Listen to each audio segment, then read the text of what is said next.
ਅੱਜ ਗਿਆਨੀ ਹਰਪ੍ਰੀਤ ਸਿੰਘ ਨੂੰ ਨਵੇਂ ਬਣੇ ਅਕਾਲੀ ਦਲ ਦੇ ਪ੍ਰਧਾਨ ਦੇ ਤੌਰ ਤੇ ਵੀ ਸੇਵਾ ਮਿਲ ਗਈ ਹੈ ਤੇ ਹੁਣ ਅਗਲੇ ਘੱਟੋ ਘੱਟ 10 ਦਿਨ ਤਾਂ ਜਿਹੜਾ ਬਾਦਲ ਸੈਨਾ ਦਾ ਆਈਟੀ ਵਿੰਗ ਵਾ, ਆਈਟੀ ਸੈੱਲ, ਉਹ ਰੱਜ ਕੇ ਕੁਫਰ ਤੋਲ।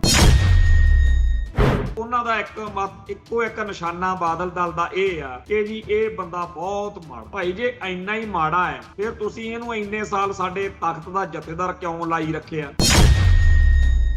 ਕਹਿੰਦੇ ਇਹਦੇ ਅਮਿਤ ਸ਼ਾਹ ਨਾਲ ਸੰਬੰਧ ਆ, ਇਹਦੇ RSS ਨਾਲ ਸੰਬੰਧ ਆ, ਇਹਦੀ ਦਿੱਲੀ ਵਾਲਿਆਂ ਨਾਲ ਯਾਰੀ ਆ। ਹਾਲੀ ਗੱਲ ਬਹੁਤ ਮਾੜਾ, ਬਹੁਤ ਮਾੜੇ ਅਮਿਤ ਸ਼ਾਹ ਨਾਲ ਸੰਬੰਧ ਰੱਖਦਾ, ਫਿਰ ਤੁਸੀਂ ਕਾਹਤੋਂ ਰੱਖਦੇ? ਜਿਹੜੇ ਬਾਦਲ ਦਲ ਨੇ ਪਿਛਲੇ 35-40 ਸਾਲ ਇਹ ਕਹਿ ਕੇ ਕੱਢੇ ਆ ਵੀ ਅਸੀਂ ਤਾਂ BJP ਦੀ ਜਨਾਨੀ ਆ, ਸਾਡਾ ਤਾਂ ਤੀਵੀਂ ਆਦਮੀ ਵਾਲਾ ਰਿਸ਼ਤਾ, ਅੱਜ ਉਹ ਬਾਦਲ ਦਲ ਲੋਕਾਂ ਨੂੰ ਦੱਸਦਾ ਫਿਰਦਾ ਵੀ ਬਚ ਕੇ ਰਹੋ, ਜਿਹੜਾ ਇਹ ਹਰਪ੍ਰੀਤ ਸਿੰਘ ਆ ਇਹ BJP ਦੀ ਖੇਡ ਖੇਡ ਰਿਹਾ। ਵੀ ਜੇ ਤਾਂ ਸੁਖਬੀਰ ਬਾਦਲ ਤੇ ਉਹਦੀ ਟੀਮ BJP RSS ਦੇ ਨਾਲ ਮਿਲ ਕੇ ਚੱਲੇ ਫੇਰ ਕੋਈ ਸਮੱਸਿਆ ਨਹੀਂ, ਪਰ ਜੇਕਰ ਕੋਈ ਹੋਰ ਜਾਂ ਗਿਆਨੀ ਹਰਪ੍ਰੀਤ ਸਿੰਘ ਵਾਲਾ ਨਵਾਂ ਅਕਾਲੀ ਦਲ ਇਸ ਤਰ੍ਹਾਂ ਦੀ ਗੱਲ 'ਚ ਹੋਇਆ ਫਿਰ ਉਹ ਬਹੁਤ ਪਾਪ ਆ, ਬੜਾ ਗੁਨਾਹ। 40 ਸਾਲ ਦੀ ਸਿਆਸਤ ਵਾ ਇਹਨਾਂ ਦੀ, ਉਹ ਕੌਮ ਨਾਲ ਗਦਾਰੀ ਵਰਗੀ ਗੱਲ ਆ ਤੇ ਇਸ ਸਮੇਂ 'ਚ ਇਹਨਾਂ ਨੇ ਗਲਤੀਆਂ ਨਹੀਂ, ਗਲਤੀ ਹੋਰ ਗੱਲ, ਗੁਨਾਹ ਕੀਤੀ। ਕਿ ਜਿੰਨਾ ਮਾਹੌਲ, ਜਿੰਨਾ ਹਾਲਾਤ ਮਾੜੇ ਨੇ ਅੱਜ, ਉਹਦੇ ਵਿੱਚ ਇੱਕ ਸੱਚਾ ਸੁੱਚਾ ਅਕਾਲੀ ਦਲ, ਕੌਮ ਪ੍ਰਸਤ ਅਕਾਲੀ ਦਲ ਚਲਾਉਣਾ ਖਾਲਾ ਜੀ ਦਾ ਬਾੜਾ ਨਹੀਂ। ਹਾਲਾਤ ਇੰਨੇ ਵੀ ਚੰਗੇ ਨਹੀਂ ਹੈਗੇ ਕਿਉਂਕਿ ਜਿਹੜਾ ਵੀ ਇਸ ਨਵੇਂ ਅਕਾਲੀ ਦਲ ਦਾ ਪ੍ਰਧਾਨ ਬਣ, ਉਹਦੇ ਲਈ ਬਹੁਤ ਸਾਰਾ ਕੁਝ ਨੈਗੇਟਿਵ ਜਿਹੜਾ ਪਹਿਲਾਂ ਹੀ ਚਿਣਿਆ ਪਿਆ। ਇੱਕ ਤਾਂ ਆਹੀ ਗੱਲ ਕਿ ਜੀ ਇਹ BJP ਦੀ ਖੇਡ ਆ। ਸਿੱਖ ਸਿਧਾਂਤ ਲਈ, ਸਿੱਖ ਕੌਮ ਦੇ ਰਾਜ ਭਾਗ ਲਈ ਅਕਾਲੀ ਦਲ ਦਾ ਰੋਲ ਨੈਗੇਟਿਵ ਰਿਹਾ, ਅਕਾਲੀ ਲੀਡਰਸ਼ਿਪ ਦਾ। ਤੇ ਆਮ ਸਿੱਖ ਨੇ ਚਾਹੇ ਖਾਲਿਸਤਾਨ ਦਾ ਝੰਡਾ ਚੱਕਿਆ ਤੇ ਚਾਹੇ ਕੋਈ ਜਥੇਬੰਦੀ ਬਣਾ ਕੇ ਉਹਨਾਂ ਨੇ ਲੜਾਈ ਲੜੀ। ਕਈ ਖਾਲਿਸਤਾਨੀ ਨਹੀਂ ਸੀ, ਖਾਲਸਾਈ ਵਿਚਾਰਧਾਰਾ ਨੂੰ ਸਮਰਪਿਤ ਹੋ ਕੇ ਸੇਵਾ ਕਰ ਗਏ। ਪਰ ਜਿੱਥੋਂ ਤੱਕ ਅਕਾਲੀਆਂ ਦੀ ਗੱਲ ਆ, ਸ਼ਰਮ ਆਉਂਦੀ ਆ ਇਹ ਗੱਲ ਕਹਿੰਦਿਆਂ ਨੂੰ। ਇਹਨਾਂ ਨੇ ਤਾਂ ਆਪਦੇ ਉਹ ਅਕਾਲੀ ਸਾਥੀ ਵੀ ਨਹੀਂ ਟੋਕਿਆ ਉਹਨਾਂ ਨੂੰ ਜਿਹੜੇ ਰਾਮਾਇਣ ਦੇ ਪਾਠ ਕਰਾਉਂਦੇ ਫਿਰਦੇ। TV 84 ਉੱਤੇ ਪ੍ਰੋਗਰਾਮ ਖਬਰ ਦੀ ਖਬਰ ਦੇਖ ਰਹੇ ਸਾਰੇ ਦਰਸ਼ਕਾਂ ਨੂੰ ਮੈਂ ਸਰਬਜੀਤ ਸਿੰਘ ਘੁਮਾਣ ਫਤਿਹ ਅਰਜ ਕਰ ਰਿਹਾ ਜੀ। ਵਾਹਿਗੁਰੂ ਜੀ ਕਾ ਖਾਲਸਾ, ਵਾਹਿਗੁਰੂ ਜੀ ਕੀ ਫਤਿਹ। ਅੱਜ ਇੱਕ ਨਵਾਂ ਅਕਾਲੀ ਦਲ ਹੋਂਦ ਵਿੱਚ ਆਇਆ ਜਿਹੜਾ ਪਿਛਲੇ 2 ਦਸੰਬਰ 2024 ਤੋਂ ਘਟਨਾਕ੍ਰਮ ਚੱਲ ਰਿਹਾ, ਉਹਦੇ ਨਤੀਜੇ ਵਿੱਚ ਅੱਜ ਵਾਲੀ ਇਹ ਡਿਵੈਲਪਮੈਂਟ ਮੰਨੀ ਜਾ ਸਕਦੀ ਆ। ਜਿਸ ਗਿਆਨੀ ਹਰਪ੍ਰੀਤ ਸਿੰਘ ਨੇ ਬਤੌਰ ਜਥੇਦਾਰ ਉਸ ਦਿਨ, ਕਿਉਂਕਿ ਉਸ ਟਾਈਮ ਅਕਾਲ ਤਖਤ ਸਾਹਿਬ ਦੇ ਜਥੇਦਾਰ ਤਾਂ ਗਿਆਨੀ ਰਘਵੀਰ ਸਿੰਘ ਸੀਗੇ, ਪਰ ਇਸ ਤੋਂ ਪਹਿਲਾਂ ਗਿਆਨੀ ਹਰਪ੍ਰੀਤ ਸਿੰਘ ਅਕਾਲ ਤਖਤ ਸਾਹਿਬ ਦੇ ਜਥੇਦਾਰ ਸੀ। ਫਿਰ ਉਹਨਾਂ ਨੇ ਮਜਬੂਰੀਆਂ ਦੱਸ ਕੇ ਇੱਥੋਂ ਛੁੱਟੀ ਲੈ ਲਈ ਸੀ, ਪਰ ਉਹ ਤਖਤ ਸ੍ਰੀ ਦਮਦਮਾ ਸਾਹਿਬ ਦੇ ਜਥੇਦਾਰ ਸੀਗੇ। ਤੇ 2 ਦਸੰਬਰ ਵਾਲੇ ਦਿਨ ਸਾਰੀ ਜਿਹੜੀ ਉਸ ਦਿਨ ਦੀ ਸਰਗਰਮੀ ਸੀ ਉਹਦੇ ਕੇਂਦਰ ਬਿੰਦੂ ਵਿੱਚ ਗਿਆਨੀ ਹਰਪ੍ਰੀਤ ਸਿੰਘ ਹੀ ਸੀ। ਤੋ ਉਸ ਦਿਨ ਜਿਹੜੇ ਐਲਾਨ, ਹੁਕਮਨਾਮਾ ਆਇਆ, ਉਹਨੂੰ ਖਾਲਸਾ ਪੰਥ ਨੇ, ਸਿੱਖ ਜਗਤ ਨੇ, ਇੱਥੋਂ ਤੱਕ ਕਿ ਜਿਹੜੀਆਂ ਦੂਜੀਆਂ ਕੌਮਾਂ ਧਰਮਾਂ ਦੇ ਲੋਕ ਵੀ ਨੇ, ਉਹਨਾਂ ਨੇ ਵੀ ਬਹੁਤ ਵੱਡੀ ਗੱਲ ਮੰਨਿਆ ਸੀ, ਬੜੀ ਕਮਾਲ ਦੀ ਗੱਲ ਹੋਈ। ਤੋ ਇਸ ਗੱਲ ਤੋਂ ਬਾਅਦ ਵਿੱਚ ਲੱਗਦਾ ਸੀਗਾ ਕਿ ਸਿੱਖ ਇੱਕ ਨਵੇਂ ਦੌਰ ਵਿੱਚ ਸ਼ਾਮਲ ਹੋ ਰਹੇ ਹੋਣਗੇ, ਪਰ ਬਹੁਤ ਸਾਰੀਆਂ ਘਟਨਾਵਾਂ ਬੜੀ ਤੇਜ਼ੀ ਨਾਲ ਵਾਪਰੀਆਂ, ਜਿਨ੍ਹਾਂ ਵਿੱਚੋਂ ਇੱਕ ਘਟਨਾ ਸੀ ਜਦੋਂ ਭਾਈ ਨਰਾਇਣ ਸਿੰਘ ਚੌੜਾ ਨੇ 4 ਦਸੰਬਰ ਨੂੰ ਸੁਖਬੀਰ ਸਿੰਘ ਬਾਦਲ ਨੂੰ ਗੋਲੀ ਮਾਰਨੀ ਚਾਹੀ। ਬਾਅਦ ਵਿੱਚ ਬਹੁਤ ਸਾਰੇ ਲੋਕਾਂ ਨੇ ਇਸ ਗੱਲ ਨੂੰ ਇਉਂ ਦੇਖਿਆ ਕਿ 2 ਦਸੰਬਰ ਨੂੰ ਆਮ ਲੋਕਾਂ ਦੇ ਵਿੱਚ ਬਾਦਲ ਕਿਆਂ ਪ੍ਰਤੀ ਜੋ ਬੇਗਾਨਗੀ ਦੀ, ਨਫ਼ਰਤ ਦੀ, ਕੜੱਤਣ ਦੀ ਭਾਵਨਾ ਸੀ, ਉਹ ਗੋਲੀ ਕਾਂਡ ਤੋਂ ਬਾਅਦ ਹਮਦਰਦੀ ਵਿੱਚ ਬਦਲ ਗਈ ਵੀ ਇਹਨਾਂ ਨੂੰ ਤਾਂ ਵਿਚਾਰਿਆਂ ਨੂੰ ਦੇਖੋ ਜੀ ਤਨਖਾਹ ਵੀ ਨਹੀਂ ਭੁਗਤਣ ਦੇ ਦਿੰਦੇ ਤੇ ਗੋਲੀਆਂ ਮਾਰ ਰਹੇ। ਖੈਰ ਅਖੀਰ ਸਿੱਖ ਜਗਤ ਨੇ ਉਹ ਦਿਨ ਵੀ ਦੇਖਿਆ ਜਦੋਂ ਬਾਦਲ ਕਿਆਂ ਨੇ ਜਥੇਦਾਰ ਲਾ ਕੇ ਘਰਾਂ ਨੂੰ ਤੋਰਤੇ ਤੇ ਆਪਦੀ ਮਰਜ਼ੀ ਦੇ ਜਥੇਦਾਰ ਲਾ ਲਏ। ਉਸ ਤੋਂ ਅਗਲੀ ਗੱਲ ਇਹ ਕਿ ਜਿਹੜੇ 2 ਦਸੰਬਰ ਦੇ ਹੁਕਮਨਾਮੇ ਦੇ ਵਿੱਚ ਆਪਦੇ ਮਨ ਨੂੰ ਗੱਲ ਚੰਗੀ ਲੱਗਦੀ ਸੀ ਉਨੀ ਕੁ ਮੰਨ ਕੇ ਬਾਕੀ ਦੀ ਸਾਰੀ ਗੱਲ ਦੇ ਖਿਲਾਫ ਖੜੇ ਹੋ ਗਏ। ਕਿ ਜਿਹੜੀ 7 ਮੈਂਬਰੀ ਕਮੇਟੀ ਬਣਾਈ ਸੀ 2 ਦਸੰਬਰ ਦੇ ਹੁਕਮਨਾਮੇ ਵਿੱਚੋਂ ਨਿਕਲੀ ਸੀ ਗੱਲ, ਉਸ ਕਮੇਟੀ ਦੇ 2 ਮੈਂਬਰਾਂ ਨੂੰ ਬਾਦਲ ਕਿਆਂ ਨੇ ਘਰੇ ਬਿਠਾ ਦਿੱਤਾ। ਅਕਾਲ ਤਖਤ ਸਾਹਿਬ ਦੇ ਹੁਕਮਨਾਮੇ ਤੋਂ ਭਗੌੜਾ ਹੋਣ ਲਈ ਉਹਨਾਂ ਨੂੰ ਤਿਆਰ ਕਰ ਲਿਆ, ਜਿਨ੍ਹਾਂ ਚੋਂ ਬਹੁਤ ਹੀ ਵੱਡੇ ਆਗੂਆਂ ਵਿੱਚ ਮੰਨੇ ਜਾਂਦੇ, ਕਿਉਂਕਿ ਹੁਣ ਬਾਦਲ ਟੌਹੜਾ ਤਲਵੰਡੀ ਵਰਗੇ ਚਲੇ ਗਏ, ਉਹਨਾਂ ਤੋਂ ਅਗਲੀ ਕਤਾਰ ਦੇ ਵਿੱਚ ਜਿਹੜੇ ਆਗੂ ਸ਼੍ਰੋਮਣੀ ਕਮੇਟੀ ਦਾ ਪ੍ਰਧਾਨ ਵੀ ਰਿਹਾ ਕਿਰਪਾਲ ਸਿੰਘ ਬਡੂੰਗਰ, ਇੱਕ ਤਾਂ ਉਹ ਭਗੌੜਾ ਹੋਇਆ, ਦੂਸਰਾ ਸ਼੍ਰੋਮਣੀ ਕਮੇਟੀ ਦਾ ਮੌਜੂਦਾ ਪ੍ਰਧਾਨ ਸਰਦਾਰ ਹਰਜਿੰਦਰ ਸਿੰਘ ਧਾਮੀ। ਦੋਨੇ ਜਣਿਆਂ ਨੇ ਕੌਮ ਦੇ ਹਿੱਤਾਂ ਦੇ ਉਲਟ ਇੱਕ ਤਰੀਕੇ ਨਾਲ ਪਿੱਠ 'ਚ ਛੁਰਾ ਮਾਰਨ ਵਾਲੀ ਕਾਰਵਾਈ ਕਰਦੇ ਆ, ਬਾਦਲ ਪਰਿਵਾਰ ਦਾ, ਬਾਦਲ ਜੁੰਡਲੀ ਦਾ ਸਾਥ ਦਿੰਦੇ ਆ, ਅਕਾਲ ਤਖਤ ਸਾਹਿਬ ਦੇ ਉਸ ਹੁਕਮਨਾਮੇ ਦੀ ਤੋਹੀਨ ਕੀਤੀ ਤੇ ਕਿਹਾ ਕਿ ਜੀ ਅਸੀਂ ਨਹੀਂ ਕੁਛ ਕਰਨਾ। ਖੈਰ ਉਹ ਬਾਕੀ 5 ਜਿਹੜੇ ਮੈਂਬਰ ਸੀ ਉਹਨਾਂ ਬਾਰੇ ਲੋਕਾਂ ਨੂੰ ਇਉਂ ਲੱਗਣ ਲੱਗ ਗਿਆ ਸੀ, ਸੰਗਤ ਨੂੰ, ਵੀ ਸ਼ਾਇਦ ਇਹ ਵੀ ਹੁਣ ਕੰਮ ਵਿੱਚ ਹੀ ਗੜਬੜ ਹੋ। ਪਰ ਬਾਦਲ ਕਿਆਂ ਦੀਆਂ ਜਿਹੜੀਆਂ ਸਾਜ਼ਿਸ਼ਾਂ ਸੀ ਉਹ ਅਸਫਲ ਹੀ ਹੋ ਗਈਆਂ ਜਦੋਂ ਗਿਆਨੀ ਰਘਵੀਰ ਸਿੰਘ ਨੇ ਇਹਨਾਂ 5 ਨੂੰ ਕਹਿਤਾ ਕਿ ਤੁਸੀਂ ਭਰਤੀ ਕਰੋ। ਸੋ ਭਰਤੀ ਕਮੇਟੀ ਜਿਹੜੀ 5 ਦੀ ਸੀ ਉਹਨੇ ਆਪਦਾ ਕੰਮ ਜਾਰੀ ਰੱਖਿਆ ਤੇ ਕਹਿੰਦੇ ਆ ਕਿ 15 ਕੁ ਲੱਖ ਦੇ ਕਰੀਬ ਇਹਨਾਂ ਨੇ ਭਰਤੀ ਕਰ ਲਈ। ਫਿਰ ਡੈਲੀਗੇਟ ਬਣੇ, ਡੈਲੀਗੇਟਾਂ ਤੋਂ ਅੱਗੇ ਅੱਜ ਇਹਨਾਂ ਨੇ ਪ੍ਰਧਾਨ ਦੀ ਚੋਣ ਕੀਤੀ ਤੇ ਜਿਸ ਗਿਆਨੀ ਹਰਪ੍ਰੀਤ ਸਿੰਘ ਨੂੰ ਬਾਦਲ ਸੈਨਾ ਆਪਦਾ ਸਭ ਤੋਂ ਵੱਡਾ ਆਲੋਚਕ, ਵਿਰੋਧੀ, ਦੁਸ਼ਮਣ ਮੰਨਦੀ ਹੈ, ਜਿਹਨੂੰ ਉਦੋਂ ਵੀ ਨਹੀਂ ਸੀ ਬਖਸ਼ਿਆ ਜਦੋਂ ਉਹ ਜਥੇਦਾਰ ਸੀ, ਹੁਣ ਤਾਂ ਉਹ ਇੱਕ ਸ਼ਰੀਕ ਅਕਾਲੀ ਦਲ ਦਾ ਪ੍ਰਧਾਨ ਆ, ਕਿਉਂਕਿ ਅੱਜ ਗਿਆਨੀ ਹਰਪ੍ਰੀਤ ਸਿੰਘ ਨੂੰ ਨਵੇਂ ਬਣੇ ਅਕਾਲੀ ਦਲ ਦੇ ਪ੍ਰਧਾਨ ਦੇ ਤੌਰ ਤੇ ਵੀ ਸੇਵਾ ਮਿਲ ਗਈ ਆ। ਕਿ ਹੁਣ ਅਗਲੇ ਘੱਟੋ ਘੱਟ 10 ਦਿਨ ਤਾਂ ਜਿਹੜਾ ਬਾਦਲ ਸੈਨਾ ਦਾ ਆਈਟੀ ਵਿੰਗ ਵਾ, ਆਈਟੀ ਸੈੱਲ, ਉਹ ਰੱਜ ਕੇ ਕੁਫਰ ਤੋਲੂ। ਕਈ ਗੱਲਾਂ ਆਮ ਲੋਕਾਂ ਨੂੰ ਸੱਚੀਆਂ ਵੀ ਲੱਗਣਗੀਆਂ, ਕਈ ਗੱਲਾਂ ਸੱਚੀਆਂ ਹੋਣਗੀਆਂ ਵੀ, ਪਰ ਉਹਨਾਂ ਦਾ ਇੱਕੋ ਇੱਕ ਨਿਸ਼ਾਨਾ ਬਾਦਲ ਦਲ ਦਾ ਇਹ ਆ ਕਿ ਜੀ ਇਹ ਬੰਦਾ ਬਹੁਤ ਮਾੜਾ। ਭਾਈ ਜੇ ਇੰਨਾ ਹੀ ਮਾੜਾ ਹੈ ਫਿਰ ਤੁਸੀਂ ਇਹਨੂੰ ਇੰਨੇ ਸਾਲ ਸਾਡੇ ਤਖਤ ਦਾ ਜਥੇਦਾਰ ਕਿਉਂ ਲਾਈ ਰੱਖਿਆ? ਕਹਿੰਦੇ ਇਹਦੇ ਅਮਿਤ ਸ਼ਾਹ ਨਾਲ ਸੰਬੰਧ ਆ, ਇਹਦੇ RSS ਨਾਲ ਸੰਬੰਧ ਆ, ਇਹਦੀ ਦਿੱਲੀ ਵਾਲਿਆਂ ਨਾਲ ਯਾਰੀ ਹੈ। ਮੰਨ ਲਈ ਗੱਲ, ਬਹੁਤ ਮਾੜਾ, ਬਹੁਤ ਮਾੜੇ ਅਮਿਤ ਸ਼ਾਹ ਨਾਲ ਸੰਬੰਧ ਰੱਖਦਾ, ਫਿਰ ਤੁਸੀਂ ਕਾਹਤੋਂ ਰੱਖਦੇ? ਬਹੁਤ ਮਾੜੀ RSS ਨਾਲ ਸੰਬੰਧ ਰੱਖਦਾ, BJP ਨਾਲ, ਦਿੱਲੀ ਨਾਲ ਸੰਬੰਧ ਰੱਖਦਾ, ਤੇ ਤੁਸੀਂ ਤਾਂ ਆਪ ਚੱਕੀ ਫਿਰਦੇ ਹੋ ਕਸ਼ਹਿਰੇ ਤੌਲੀਏ ਵੀ ਕਦੋਂ ਸਾਨੂੰ ਹਾਕ ਮਾਰਨ ਉਹ ਦਿੱਲੀ ਵਾਲੇ, RSS ਵਾਲੇ, BJP ਵਾਲੇ।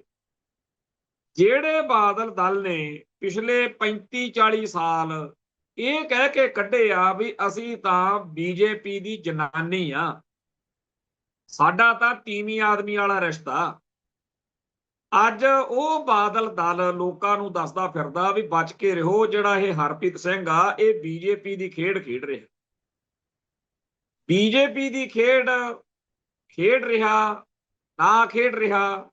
ਇਹ ਗੱਲ ਇੱਕ ਸੱਚੀ ਵੀ ਮੰਨ ਲੈਂਦੇ ਆ ਵੀ ਚਲੋ ਹੋ ਗਈ ਭਾਈ, ਪਰ ਤੁਸੀਂ ਵੀ ਤਾਂ ਖੇਡਦੇ ਸੀ। ਇਹ ਤਾਂ ਉਵੇਂ ਦੀ ਗੱਲ ਹੋਏਗੀ ਵੀ ਜੇ ਤਾਂ ਸੁਖਬੀਰ ਬਾਦਲ ਤੇ ਉਹਦੀ ਟੀਮ BJP RSS ਦੇ ਨਾਲ ਮਿਲ ਕੇ ਚੱਲੇ ਫੇਰ ਕੋਈ ਸਮੱਸਿਆ ਨਹੀਂ, ਪਰ ਜੇਕਰ ਕੋਈ ਹੋਰ ਜਾਂ ਗਿਆਨੀ ਹਰਪ੍ਰੀਤ ਸਿੰਘ ਵਾਲਾ ਨਵਾਂ ਅਕਾਲੀ ਦਲ ਇਸ ਤਰ੍ਹਾਂ ਦੀ ਗੱਲ 'ਚ ਹੋਇਆ ਫਿਰ ਉਹ ਬਹੁਤ ਪਾਪ ਆ, ਬੜਾ ਗੁਨਾਹ। ਖੈਰ ਸੰਗਤ ਦੇ ਸਾਹਮਣੇ ਇਸ ਮੌਕੇ 2 ਅਕਾਲੀ ਦਲ ਆਮਣੇ ਸਾਹਮਣੇ ਨਵੇਂ ਬਣ ਗਏ। ਆ ਜਿਹੜਾ ਸੁਖਬੀਰ ਵਾਲਾ ਅਕਾਲੀ ਦਲ ਆ ਇਹ ਉਹ ਆ ਜਿਹਨੇ ਪਿਛਲੇ 35-40 ਸਾਲ ਜੋ ਕੁਝ ਕੀਤਾ ਉਹਦਾ 2 ਦਸੰਬਰ 2024 ਨੂੰ ਜਿਵੇਂ ਕਹਿੰਦੇ ਹੁੰਦੇ ਆ ਨਾ ਵੀ ਸਾਰਾ ਲੇਖਾ ਜੋਖਾ ਕੀਤਾ ਗਿਆ ਤੇ ਸਾਰੀ ਕੌਮ ਨੇ ਇਹਨੂੰ ਮੋਹਰ ਲਾਈ। ਅੱਜ ਵੀ ਉਸ ਗੱਲ ਤੇ ਪੂਰੀ ਕੌਮ ਇਕਜੁੱਟ ਵਾ ਕਿ ਜੀ ਇਹ ਜਿਹੜਾ 40 ਸਾਲ ਦੀ ਸਿਆਸਤ ਵਾ ਇਹਨਾਂ ਦੀ, ਉਹ ਕੌਮ ਨਾਲ ਗਦਾਰੀ ਵਰਗੀ ਗੱਲ ਆ। ਇਹ ਇਸ ਸਮੇਂ 'ਚ ਇਹਨਾਂ ਨੇ ਗਲਤੀਆਂ ਨਹੀਂ, ਗਲਤੀ ਹੋਰ ਗੱਲ ਹੁੰਦੀ, ਗੁਨਾਹ ਕੀਤੇ, ਬਹੁਤ ਵੱਡੇ ਗੁਨਾਹ ਬਾਦਲ ਕਿਆਂ ਨੇ ਕੀਤੇ। ਤੇ ਉਸ ਮੌਕੇ ਆ ਜਿਹੜੇ ਨਵੇਂ ਬਣੇ ਅਕਾਲੀ ਦਲ ਦੇ ਬਹੁਤ ਸਾਰੇ ਆਗੂ ਸੱਜਣ ਨੇ, ਉਦੋਂ ਬਾਦਲ ਸੈਨਾ ਦਾ ਹੀ ਹਿੱਸਾ ਹੁੰਦੇ ਸੀ। ਇਹਨਾਂ ਨੇ ਵੀ ਕੋਈ ਕਸਰ ਨਹੀਂ ਛੱਡੀ ਹੈ। ਪਰ ਜਦੋਂ ਸੱਤਾ ਸੀ ਉਦੋਂ ਚੱਲੀ ਚੁੱਲੀ ਗਿਆ ਕੰਮ। ਹੁਣ ਜਦੋਂ ਬਾਦਲ ਕਿਆਂ ਕੋਲ ਸੱਤਾ ਰਹੀ ਨਹੀਂ ਤੇ 15 ਸਾਲ ਤਾਂ ਲਗਾਤਾਰ ਸੱਤਾ ਹੰਢਾਈ ਆ ਨਾ। ਇਹ ਹੁਣ ਜਦੋਂ ਸੱਤਾ ਨਹੀਂ ਰਹੀ, 5 ਸਾਲ ਪਹਿਲਾਂ ਕਾਂਗਰਸ ਨੇ ਤੇ ਹੁਣ ਆਹ ਆਮ ਆਦਮੀ ਪਾਰਟੀ ਨੇ, ਤੇ ਗਾਂ ਕੋਈ ਲੱਗਦਾ ਨਹੀਂ ਕਿ ਬਾਦਲ ਕਿਆਂ ਦੀ ਕਹਾਣੀ ਲੋਟ ਆਊ। ਤਾਂ ਬਹੁਤ ਸਾਰੇ ਜਿਹੜੇ ਇਹਨਾਂ ਦੇ ਬਾਦਲ ਦਲ ਦੇ ਆਗੂ ਸੱਜਣ ਸੀ, ਉਹਨਾਂ ਨੇ ਬਾਦਲ ਦਲ ਦੀਆਂ ਨੀਤੀਆਂ ਦੀ ਆਲੋਚਨਾ ਕੀਤੀ। ਖਾਸ ਤੌਰ ਤੇ ਇਹ ਗੱਲ ਕਹੀ ਕਿ ਅਸੀਂ ਉਦੋਂ ਵੀ ਅੰਦਰ ਖਾਤੇ ਪਾਰਟੀ ਦਾ ਡਿਸਪਲਿਨ ਕਾਇਮ ਰੱਖਦਿਆਂ ਹੋਇਆਂ ਵਿਰੋਧ ਕਰਦੇ ਰਹੇ ਆ ਕਿ ਸੈਣੀ ਵਰਗੇ ਬੁੱਚੜ ਨੂੰ ਕਿਉਂ ਆਪਾਂ ਚੌਧਰਾ ਦੇ ਰਹੇ ਆ, ਡੀਜੀਪੀ ਲਾ ਰਹੇ। ਇਵੇਂ ਹੀ ਜੇਲ੍ਹਾਂ 'ਚ ਨਜ਼ਰਬੰਦ ਸਿੰਘਾਂ ਦੇ ਮਸਲੇ ਉੱਤੇ ਤਾਂ ਬਹੁਤ ਸਾਰੇ ਲੋਕਾਂ ਨੇ ਮੰਨਿਆ ਕਿ ਭਾਈ ਕੁਲਦੀਪ ਸਿੰਘ ਵਡਾਲਾ, ਜਥੇਦਾਰ ਕੁਲਦੀਪ ਸਿੰਘ ਵਡਾਲਾ, ਉਹਨਾਂ ਨੇ ਤੇ ਹੋਰ ਕਈ ਲੀਡਰਾਂ ਨੇ ਬਾਦਲ ਨੂੰ ਕਿਹਾ, ਪਰ ਉਹਨੇ ਨਹੀਂ ਮੰਨੀ। ਇਹ ਵੀ ਗੱਲ ਆਈ ਕਿ ਬਹੁਤ ਸਾਰੇ ਅਕਾਲੀ ਆਗੂਆਂ ਨੇ ਜਥੇਦਾਰ ਗੁਰਦੇਵ ਸਿੰਘ ਕੌਂਕੇ ਦਾ ਮਾਮਲਾ ਤੇ ਹੋਰ ਜ਼ਾਲਮ ਪੁਲਸੀਆਂ ਦੇ ਖਿਲਾਫ ਕਾਰਵਾਈ ਕਰਾਉਣ ਦੀ ਗੱਲ ਪਿਛਲੇ ਦੌਰ ਵਿੱਚ ਕੀਤੀ, ਪਰ ਬਾਦਲ ਦਲ ਨੇ, ਬਾਦਲ ਪਰਿਵਾਰ ਨੇ ਨਹੀਂ ਮੰਨੀ। ਇਥੋਂ ਤੱਕ ਕਿ ਆਰਐਸਐਸ ਦਾ, ਬੀਜੇਪੀ ਦਾ ਜਿਹੜਾ ਪ੍ਰਭਾਵ ਵੱਧ ਰਿਹਾ ਸੀ ਸਿੱਖ ਸਮਾਜ ਵਿੱਚ, ਇਹਦੇ ਬਾਰੇ ਵੀ ਬਹੁਤ ਸਾਰੇ ਆਗੂਆਂ ਨੇ ਕਿਹਾ ਕਿ ਅਸੀਂ ਕੋਈ ਕਸਰ ਨਹੀਂ ਛੱਡੀ ਵਿਰੋਧ ਕਰਨ ਦੀ, ਪਰ ਸਾਡੀ ਕੋਈ ਸੁਣਵਾਈ ਨਹੀਂ।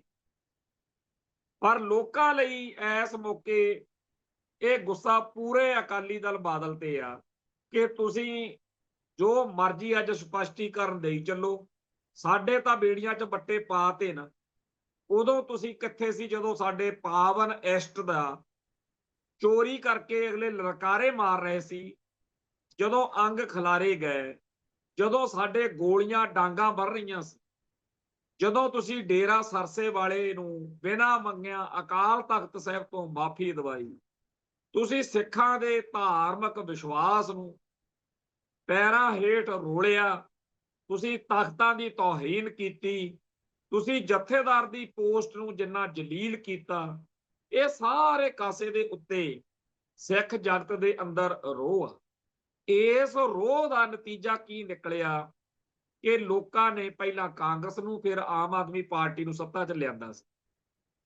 ਹੁਣ ਜਦੋਂ ਲੋਕਾਂ ਨੂੰ ਲੱਗਿਆ ਕਿ ਇਸ ਕਾਂਗਰਸ ਤੋਂ ਵੀ ਕੁਝ ਨਹੀਂ ਮਿਲਿਆ, ਆਮ ਆਦਮੀ ਪਾਰਟੀ ਨੇ ਵੀ ਕੁਝ ਨਹੀਂ ਕੀਤਾ, ਕਤਰਿਆ, ਤਾਂ ਜਿਹੜਾ ਨਵਾਂ ਹੁਣ ਸਿਸਟਮ ਬਣ ਰਿਹਾ, ਅਕਾਲੀ ਦਲ ਨਵਾਂ ਜਿਹੜਾ ਬਣਿਆ, ਜਿਹਦੇ ਗਿਆਨੀ ਹਰਪ੍ਰੀਤ ਸਿੰਘ ਨੂੰ ਅੱਜ ਪ੍ਰਧਾਨ ਬਣਾਇਆ ਗਿਆ, ਇਹਦੇ ਵਿੱਚ ਬਹੁਤ ਸਾਰਾ ਕੁਝ ਇਹੋ ਜਿਹਾ ਹੈ ਜਿਹਦੇ ਤੋਂ ਲੋਕਾਂ ਨੂੰ, ਜਿਨ੍ਹਾਂ ਦਾ ਭਾਰਤੀ ਮੁੱਖ ਧਾਰਾ ਵਿੱਚ ਯਕੀਨ ਹੈ, ਉਹਨਾਂ ਨੂੰ ਫੇਰ ਇੱਕ ਆਸ ਬੱਚੀ ਹੈ। ਤੇ ਸਿਆਸੀ ਜਿਹੜੇ ਖਿਡਾਰੀ ਹੁੰਦੇ ਆ, ਉਹਨਾਂ ਨੂੰ ਬੜੀ ਦੂਰ ਦੀ ਦਿਖਦੀ ਹੁੰਦੀ ਆ ਗੱਲ। ਜਿਵੇਂ ਅੱਜ ਇਹ ਚਰਚਾ ਚੱਲ ਰਹੀ ਆ ਕਿ ਆਮ ਆਦਮੀ ਪਾਰਟੀ ਵਾਲੇ 92 ਵਿਧਾਇਕ, ਉਹ ਲੋਕ ਐਵੇਂ ਜਿੱਤ ਗਏ ਉਦੋਂ, ਕਿਉਂਕਿ ਲੋਕ ਕਾਂਗਰਸ ਤੋਂ, ਬਾਦਲ ਤੋਂ, ਭਾਜਪਾ ਤੋਂ ਇੰਨੇ ਦੁਖੀ ਸੀ। ਜਿਹੜੇ ਲੋਕਾਂ ਨੂੰ ਪੰਚਾਇਤ ਮੈਂਬਰ ਬਣਨ ਦਾ ਵੀ ਕਦੇ ਸ਼ਾਇਦ ਮੌਕਾ ਨਾ ਮਿਲਦਾ, ਉਹ ਪਿਛਲੇ ਵਾਰ ਵਿਧਾਇਕ ਬਣ ਗਏ। ਸੋ ਜਿਨ੍ਹਾਂ ਲੋਕਾਂ ਦੀ ਲਾਲਸਾ, ਚੇਟਕ ਆ ਵੀ ਆਪਾਂ ਯਾਰ ਕਦੇ ਐਮਐਲਏ ਬਣੀਏ, ਉਹਨਾਂ ਸਾਰਿਆਂ ਨੂੰ ਲੱਗਦਾ ਕਿ ਜਿਹੜਾ ਨਵਾਂ ਬਣਿਆ ਅਕਾਲੀ ਦਲ ਆ, ਇਹ ਸਾਡੇ ਲਈ ਬਹੁਤ ਸਾਰਥਕ ਸਾਬਤ ਹੋਏ। ਪਰ ਸਿਆਸੀ ਜਿਹੜੇ ਲੋਕ ਰੱਖਦੇ ਆ ਉੱਪਰ ਸਾਰੀ ਗੱਲ ਦੇ, ਨਜ਼ਰਸਾਨੀ ਕਰਦੇ ਆ, ਉਹਨਾਂ ਦਾ ਇਹ ਕਹਿਣਾ ਕਿ ਜਿਹੜਾ ਪੰਜਾਬ ਦਾ ਸਿੱਖ ਵੋਟ ਬੈਂਕ ਆ ਜਾਂ ਪੰਥਕ ਵੋਟ ਬੈਂਕ ਆ ਜਾਂ ਪੰਜਾਬ ਨੂੰ ਜਿਹੜਾ ਸਮਰਪਿਤ ਵੋਟ ਬੈਂਕ ਆ, ਉਹਦੇ ਨਿੱਕੇ ਨਿੱਕੇ ਟੁਕੜੇ ਪਹਿਲਾਂ ਹੀ ਕਈ ਹੋਏ ਸੀ। ਤੇ ਵੱਡਾ ਟੁਕੜਾ ਬਾਦਲ ਦਲ ਨੂੰ ਕਾਫੀ ਮਜ਼ਬੂਤੀ ਦਿਵਾਉਂਦਾ ਰਿਹਾ। ਮਾੜੇ ਤੋਂ ਮਾੜੇ ਹਾਲਾਤ 'ਚ ਵੀ ਕਾਫੀ ਵਧੀਆ ਵੋਟ ਬੈਂਕ ਬਾਦਲ ਨੂੰ ਮਿਲਦਾ ਰਿਹਾ, ਉਹਨਾਂ ਦਾ ਕਹਿਣਾ। ਤੇ ਉਹਦੇ ਵੀ ਹੁਣ ਵੱਡੇ ਟੁਕੜੇ ਜਿਹੜੇ ਆ ਹੋ ਜਾਣ। ਤੇ ਗਾਂ ਇੱਕ ਅਕਾਲੀ ਦਲ ਭਾਈ ਅਮਰਤਪਾਲ ਸਿੰਘ ਹੋਣਾ ਨੇ, ਜਿਹੜਾ ਵਾਰਸ ਪੰਜਾਬ ਦੇ ਅਕਾਲੀ ਦਲ।